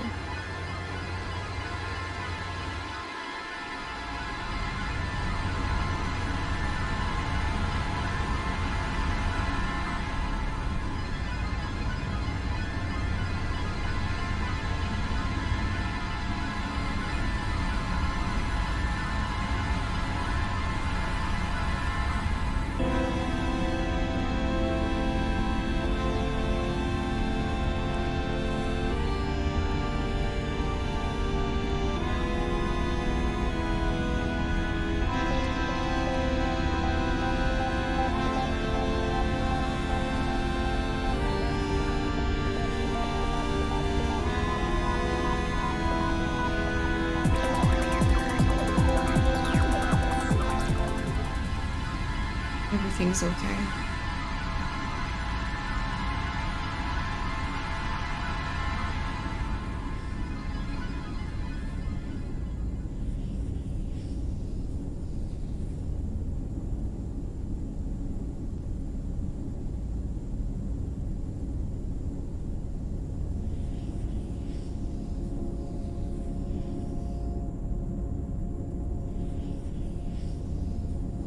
poor thing.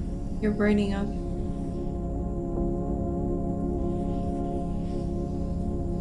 Okay. Everything will be okay.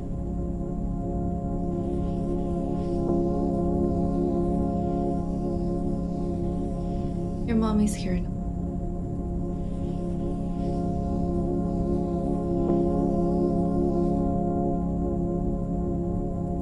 Got you.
This book belongs to...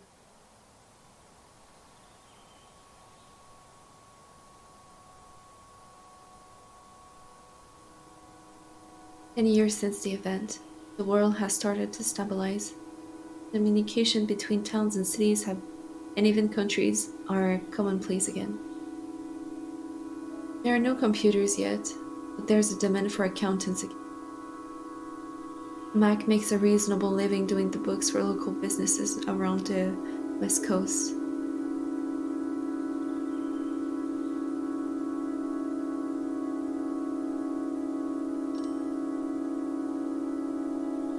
He's setting up a desk plant.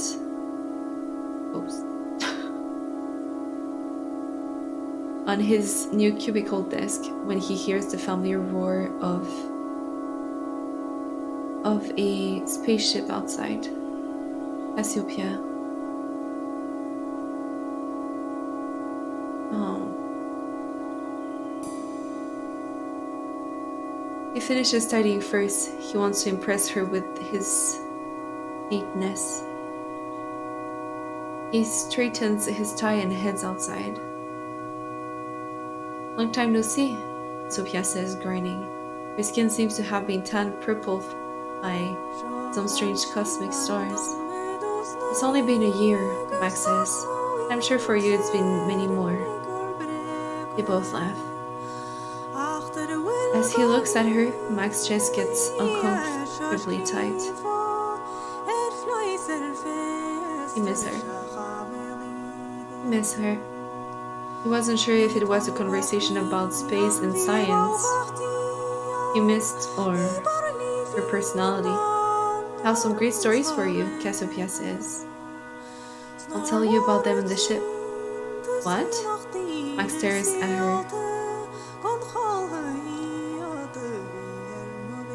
Aren't you coming? She says, surprised. I came back for you like we said. He doesn't know how to answer. I can't, Max says at last.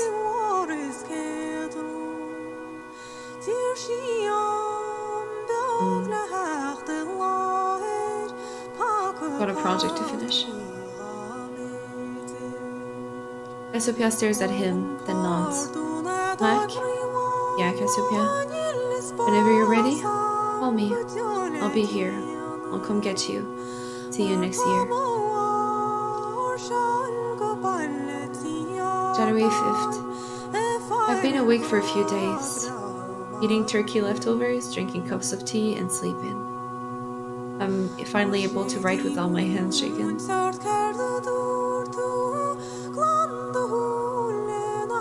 Getting better quickly.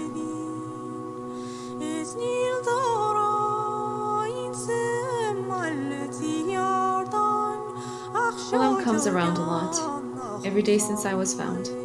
Jack comes too, but he doesn't stay. Yesterday Colum brought cake from Maggie, and today he brings me a new journal. He found the remains of the old one. Big house.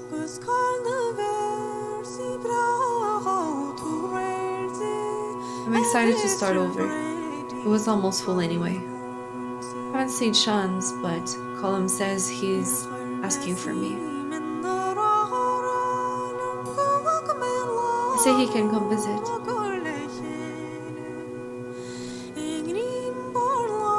We're all still awkward with each other. Jack and Colum too. I think everyone feels guilty. Jack's cooking apology rashers. Soon I'll be well enough to climb Rogan with them again. December 31st. The older I get, the more I like myself. I find I care less and less what other people think of me and more for my own opinion. And these days, I'm so much more comfortable in my own skin.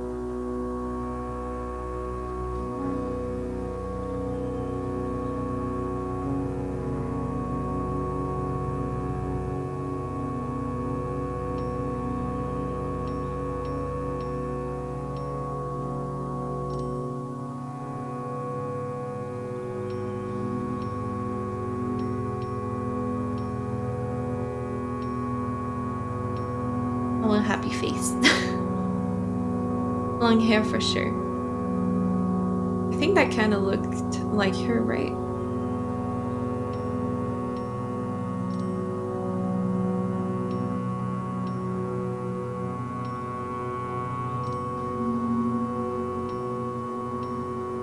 Face all the way.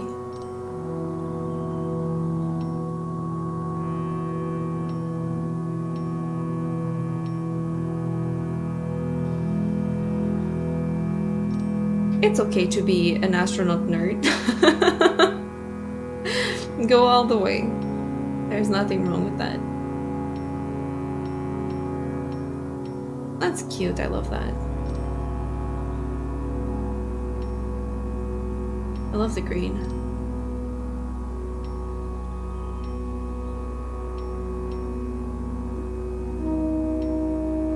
Yeah. Be you.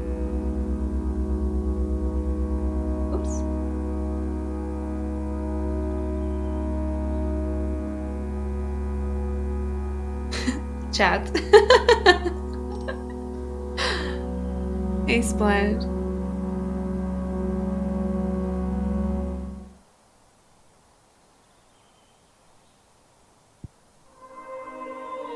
Starting a new page achievement. If found. You found me, I was lost, At the end, it really made me tear up when your mom comes back to you and she's just like, I got you. It was so sad, but so good at the same time. There are so many things I feel like anyone could say about this, but I think one moment that stuck with me the most is when, I want to call her grandma, but yeah, it's probably not appropriate, but you know the woman that's like 60 something years old that helped the main character to stay in her home temporarily and give all of us food and stuff. At one point she said like she just kept it away from everyone, and although I understand that it can come off as something bad, right? Because it's true, people should have acceptance. People should accept you the way you are. There's no doubt about it. But at the same time, there's always going to be people that judge you out there. It doesn't matter what it is. You don't even need a reason to be judged. Even if you took the example of the most normal, basic, and normal person ever, people would still judge them for some reasons. So it's not because you're different or you're a little bit too nerd or that you're gay, by example, that you will be judged. Yes, it's more reasons to be judged because you stand out even more, but at the end of the day, you will always be judged. So sometimes it is better to keep it to yourself. And it's not in a bad way. It's just because people will never be happy. They will never have you the way that they would want you to be. So just be you. And it's okay to not tell people sometimes. Learn to tell it at the right time. And if some people are not interested into knowing the real you, then it's okay. You probably don't want to know about them either if they have that sort of mental. If they don't accept you, then it's okay. Just don't accept them back. You have the right to be you, as long as you're not hurting anyone. Just be you. There's nothing wrong with you. It's okay to not be normal because I don't think there's anyone that's truly normal.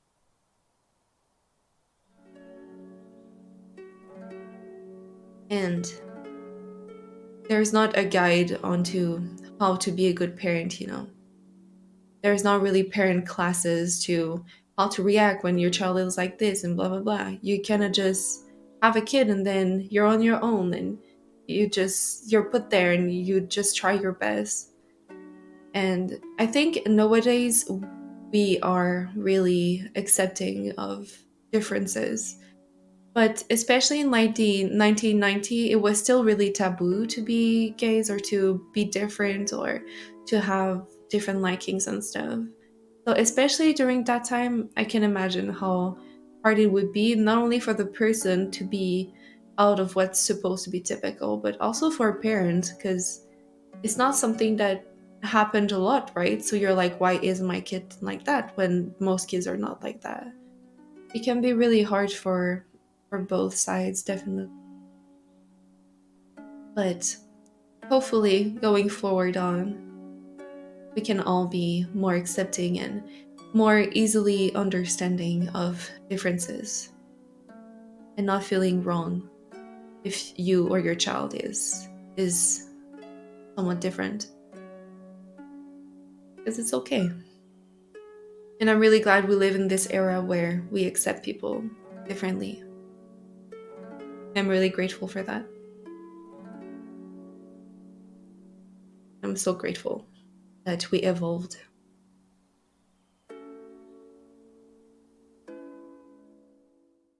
Oh, wait, what?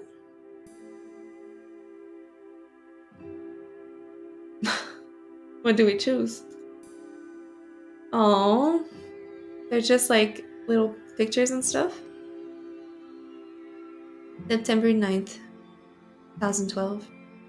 Regal's baby. Cow. I don't know how to pronounce that. Is a lot cuter than I expected. I think she resembles Valerie, but no one else sees it. Valerie is a mousy Donegal woman. She wears a lot of makeup and complains about it. I think she would look great without it too, but I don't dare say it. The two of us find it hard to make conversation at the best of time. The christening is uneventful despite all of the fuss beforehand. Oh. Valerie wanted us all up in Donegal. She's a bit younger than Fergal and very much a homebird. At the dinner in the hotel, everyone is friendlier than I was worried about. Almost all the chat is around the upcoming All Ireland final between Mayo and Donegal and whether Mayo can lift their Sam Maguire curse. The local fine councillor drops by the hotel to say hello to Fergal's smug delight.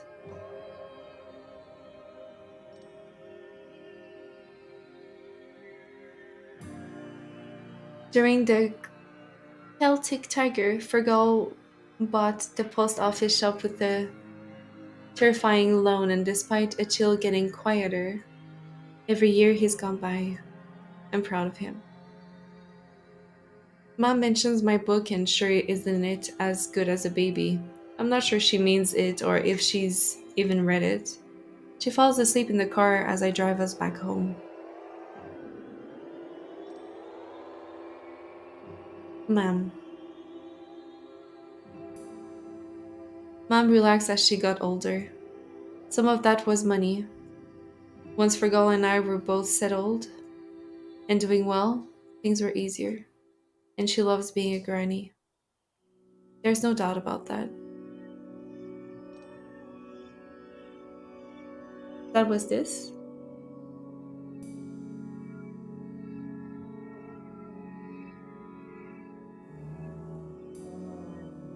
August 8th. Mom and I drive down to Kiel. The sight of the long curving beach underneath the Minnon cliffs always makes me feel nice. I took a lot of wheedling to get Mom to even think about joining me for a swim, and now that she's here, she's having second thoughts. Jump in and you'll be used to it in a second. She shrieks when the waves wash past her. I kept encouraging her, and finally, after a few tentative minutes and one final scream, she gets down. I let myself go and let the waves throw me around. I taste the salt water in my mouth and grasp for breath and enjoy being alive. And most of all, I enjoy sharing it with Mom.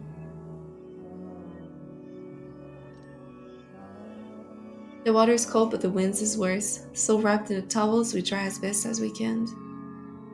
And head to Niall's for some tummy-warming chips. Sarah is working and waves at me. I'm going to be teaching a class in September, I tell Mom. A tutorial class.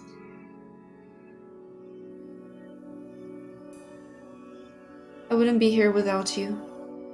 It means so much to me, thank you.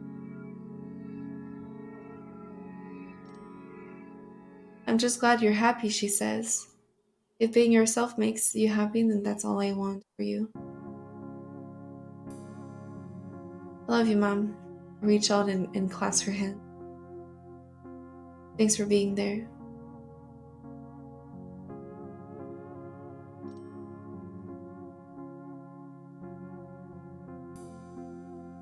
It's funny how you become your parents. Every so often, I'll catch myself doing something and realize it's exactly what Mom would do, and it always makes me smile.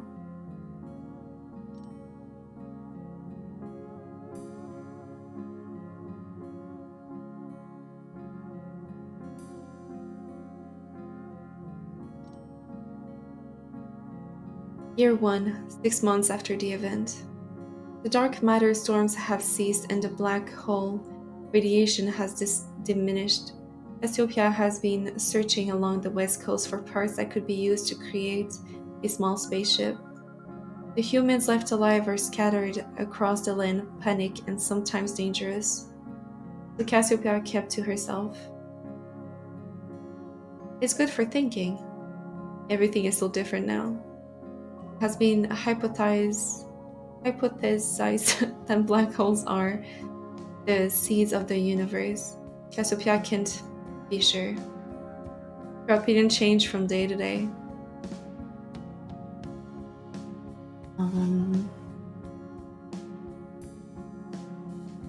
Did the anomaly rewrite the past as well as the present? As Cassiopeia sits alone by a campfire one night in June, she spots someone watching her from the bushes. She stops playing with her makeshift radio and says hello. As they come closer, Cassiopeia's first impression is their eyes, shining in the campfire light.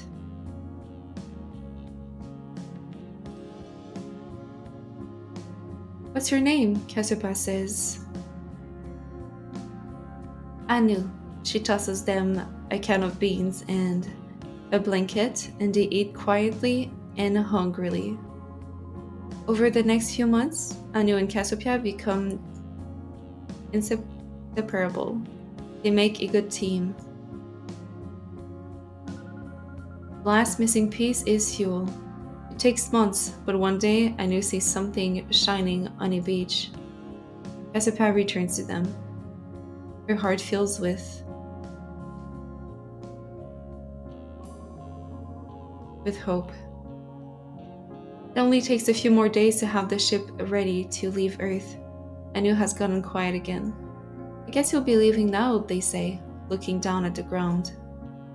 Yep, Cassiopeia says, we're leaving as soon as I've done my last safety checks. There's room for two if you want to come. Their eyes light up and Cassiopeia says them really smile for the first time.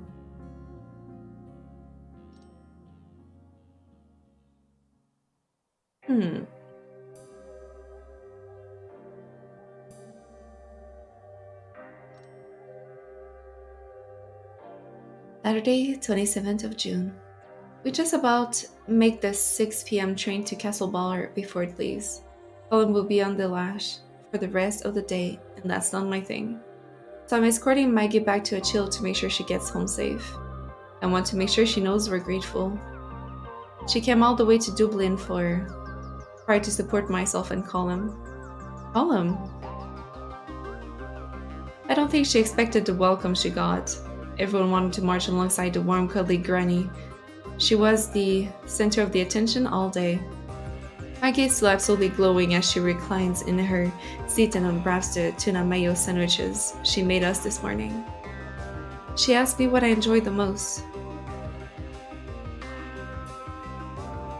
For waving the placard she made this morning. Be nice to the gays, she mentions the gay Sally a couple nights before. Haven't danced like that in years, Maggie thinks for a minute, takes off her glasses and polishes them, sets them back on her nose. When I was young, she says all of a sudden, I knew a German woman. Held, she was so nice. She taught in my school for a year. She loved a good Sally. Hal told me about the parties they used to have in Berlin. She couldn't be herself in Ireland, and I was terribly sad when she left. She would have loved this week. I wanted to comfort her. I'm glad things have changed. I like to think about the generations being born today. I'll make sure they will have it even better. Yeah.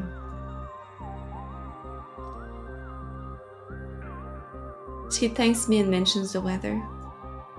Outside, the landscape flashes past me in a cloud, speckled sky.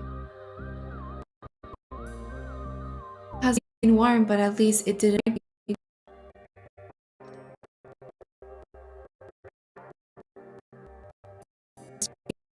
be a satisfying fire. If I called it, it's willing to be happy.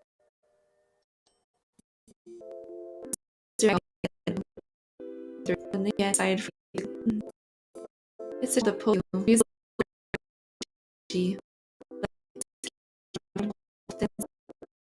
Afterwards, I become a little in my ear, full of confidence. He's on a high after playing guitar. We're full of talk for hours. He's excited about doing an audio production course in September, but first he's going to New Delhi for the summer with Tara. They're going to visit some relatives they've never met. Aunts, uncles, cousins of cousins. We have somewhere to stay tonight. My couch is always open.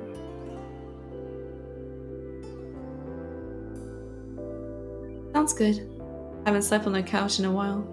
This place is small, but it has a lot of posters, and a few plants too. When it's time to say goodbye, I give him a huge hug.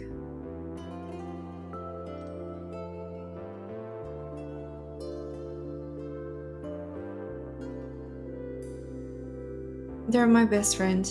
We've been through so much together. They know me better than anyone else ever will.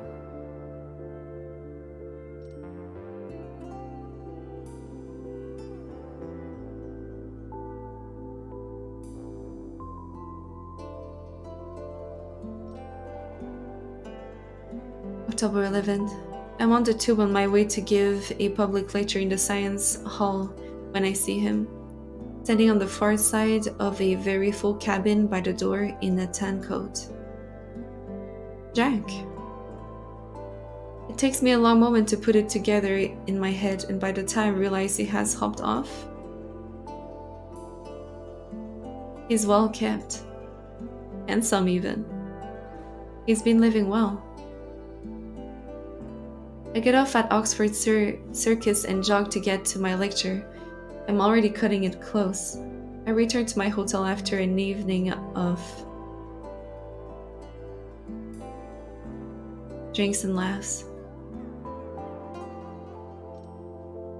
On my laptop, I look Jack up online and find him. Even though it's been years, he seems so familiar. How's she cutting Jack? I lie in the bed with the lamps off. Street lights peek through the curtains. Can't sleep as waves of feeling wash over me.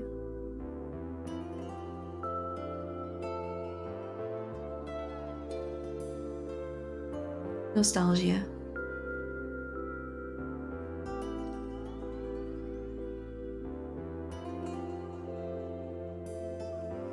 When Colum and Jack broke up, I was devastated. It was only years later that I could look back and see the cracks in their relationship.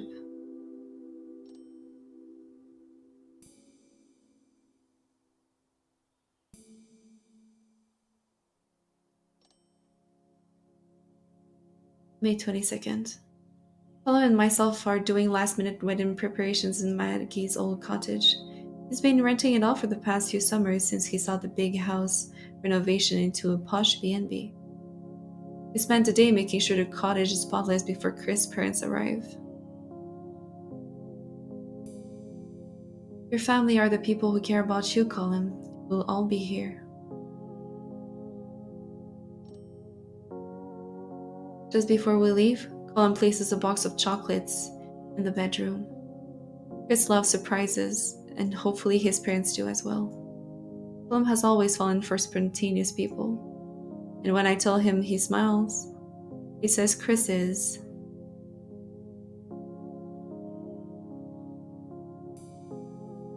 a lot more chill than the others.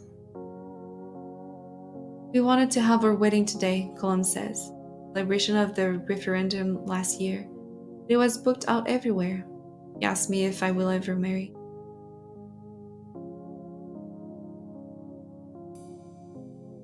He never misses a chance to remind me how I postpone marrying Sam every year.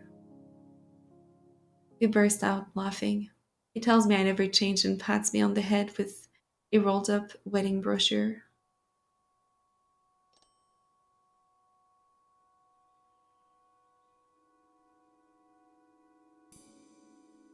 Colum puts too little value on his own happiness, too much value on the happiness of those around him. Thank God Chris is able to see when he's wearing himself thin for other people.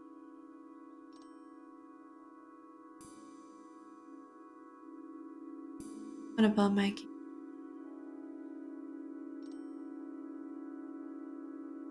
December 25th, 2014. Maggie comes over to myself and Mom for Christmas dinner this year. Regal is with his wife and Colum is away visiting friends. I've rarely missed a Christmas on a chill. Just the three girls, Mom says. The three of us get very giddy, barking like old hens. The point in Colum's source has all gone to our heads. A bit more hectic with baby Aoim. I bring Maggie home and she invites me in for a last drop of tea. I tell her it was lovely to have her. She should come again next year. She sighs. I don't think there will be a next year, Lem. She says with a laugh.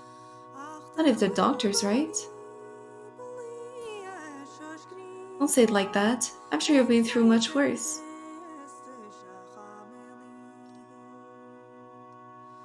She looks out the window.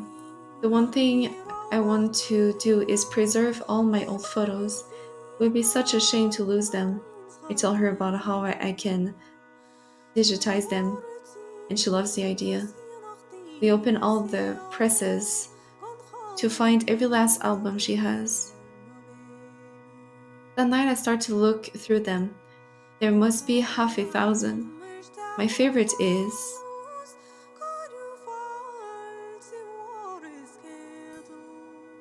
Hallam in his communion dress in a tiny suit with a bow tie. He's holding his hands together in prayer.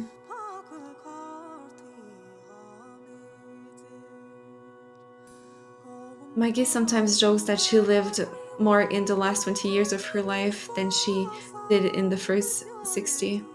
In a funny way, it makes me glad that we met that December and that she was able to break out of her shell.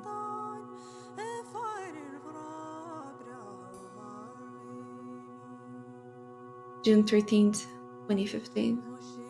This evening there's a variety show of trance performers and artists. The walls of the small cafe are covered in art. The place looks amazing. I'm helping Sarah set up in the late afternoon and carefully carrying a big stack of plastic chairs over loose cables when Anu walks in. In between excited conversation, we barely have the place right in time. We don't get to hang out with each other as much these days. A couple of hours later and the place is buzzing. The audience of a wide mix of people, some dressed to the nines and some shrinking in the corner. I see Anu's wife when she comes in with the kids and go over to say hi and watch beside her. When it's Anu's turn, they perform a spoken piece about coming out as a non-binary and their name changing from Aishan to Shans to Anu. A name I take as my heritage, a gift from my lineage. Unlike me, they're okay with being called Shans by very old friends or Da by their own kids, but Anu is what feels right. My heart is so happy to see how they've grown since we've known each other. At the end, their 3 kids scramble up on stage and the 4 of them perform a song together. They're good, of course. Anu has been playing music and singing with them since they were tiny. But I think it's their combined sweetness that hits the crowd most of all. Anu. I'm proud of the person they've become. They've struggled against discrimination and fought hard to find their own identity. But they're so generous and compassionate and brilliant.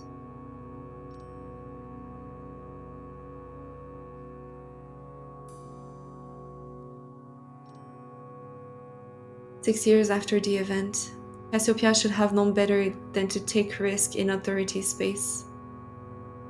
But here she is with an airlock staring her in the face, and her final moments closing in all too quickly.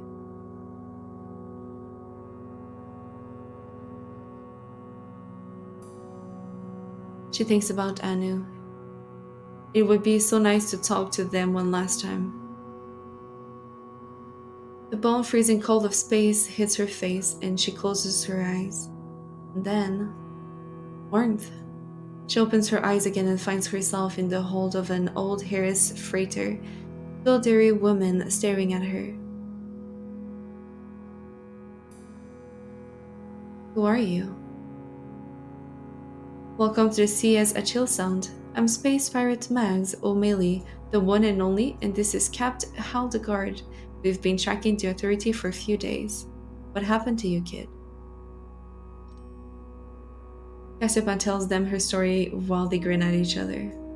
We'll take you as far as Cronus, O'Malley says. Then you can figure out the rest of it out yourself. Cassiopeia's eyes light up. Come with me, she says. The authority will be after all of us now. Don't worry about us, Capt. Hald laughs. We're old, alright, but we're the most experienced space dogs you'll find in any corner of the galaxy. Space Pirate Mags interrupts. There's something we're forgetting. I've set the ship to warp for now. We're safe as houses.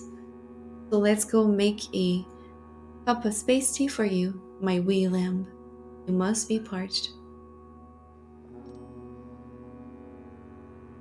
For years since the event, Cassiopeia drops down out of the atmosphere above a chill with the last load of supplies.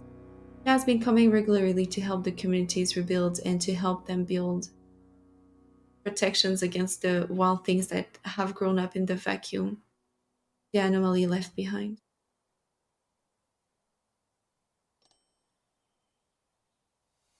As she approaches Kiel Post Office, the sea swarming around it, teeming with tentacled horrors slamming against the tiny building. There's a gun firing desperately through its window.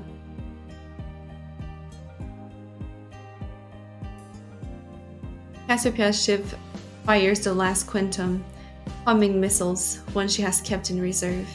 The flames spread from tentacle to tentacle. The sea recedes, taking its troubled horror with it, and Cassiopeia lands immediately.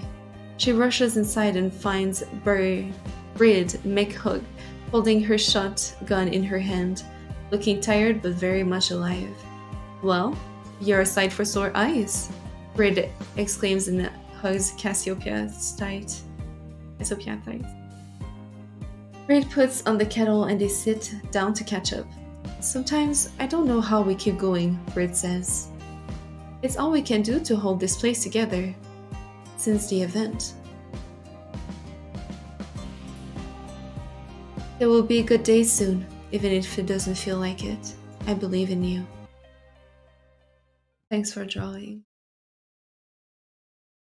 This game was really phenomenal, honestly. The art style was so good. It was truly artistic. I think it ended extremely well. I'm really glad there was a happy ending to it. Hope you guys also enjoyed too. And remember to accept yourself, however you are. Thank you all so much for all the lurkers that have seen me today. Thank you, Splat, for saying a little hello. And hopefully I can see you guys again really soon.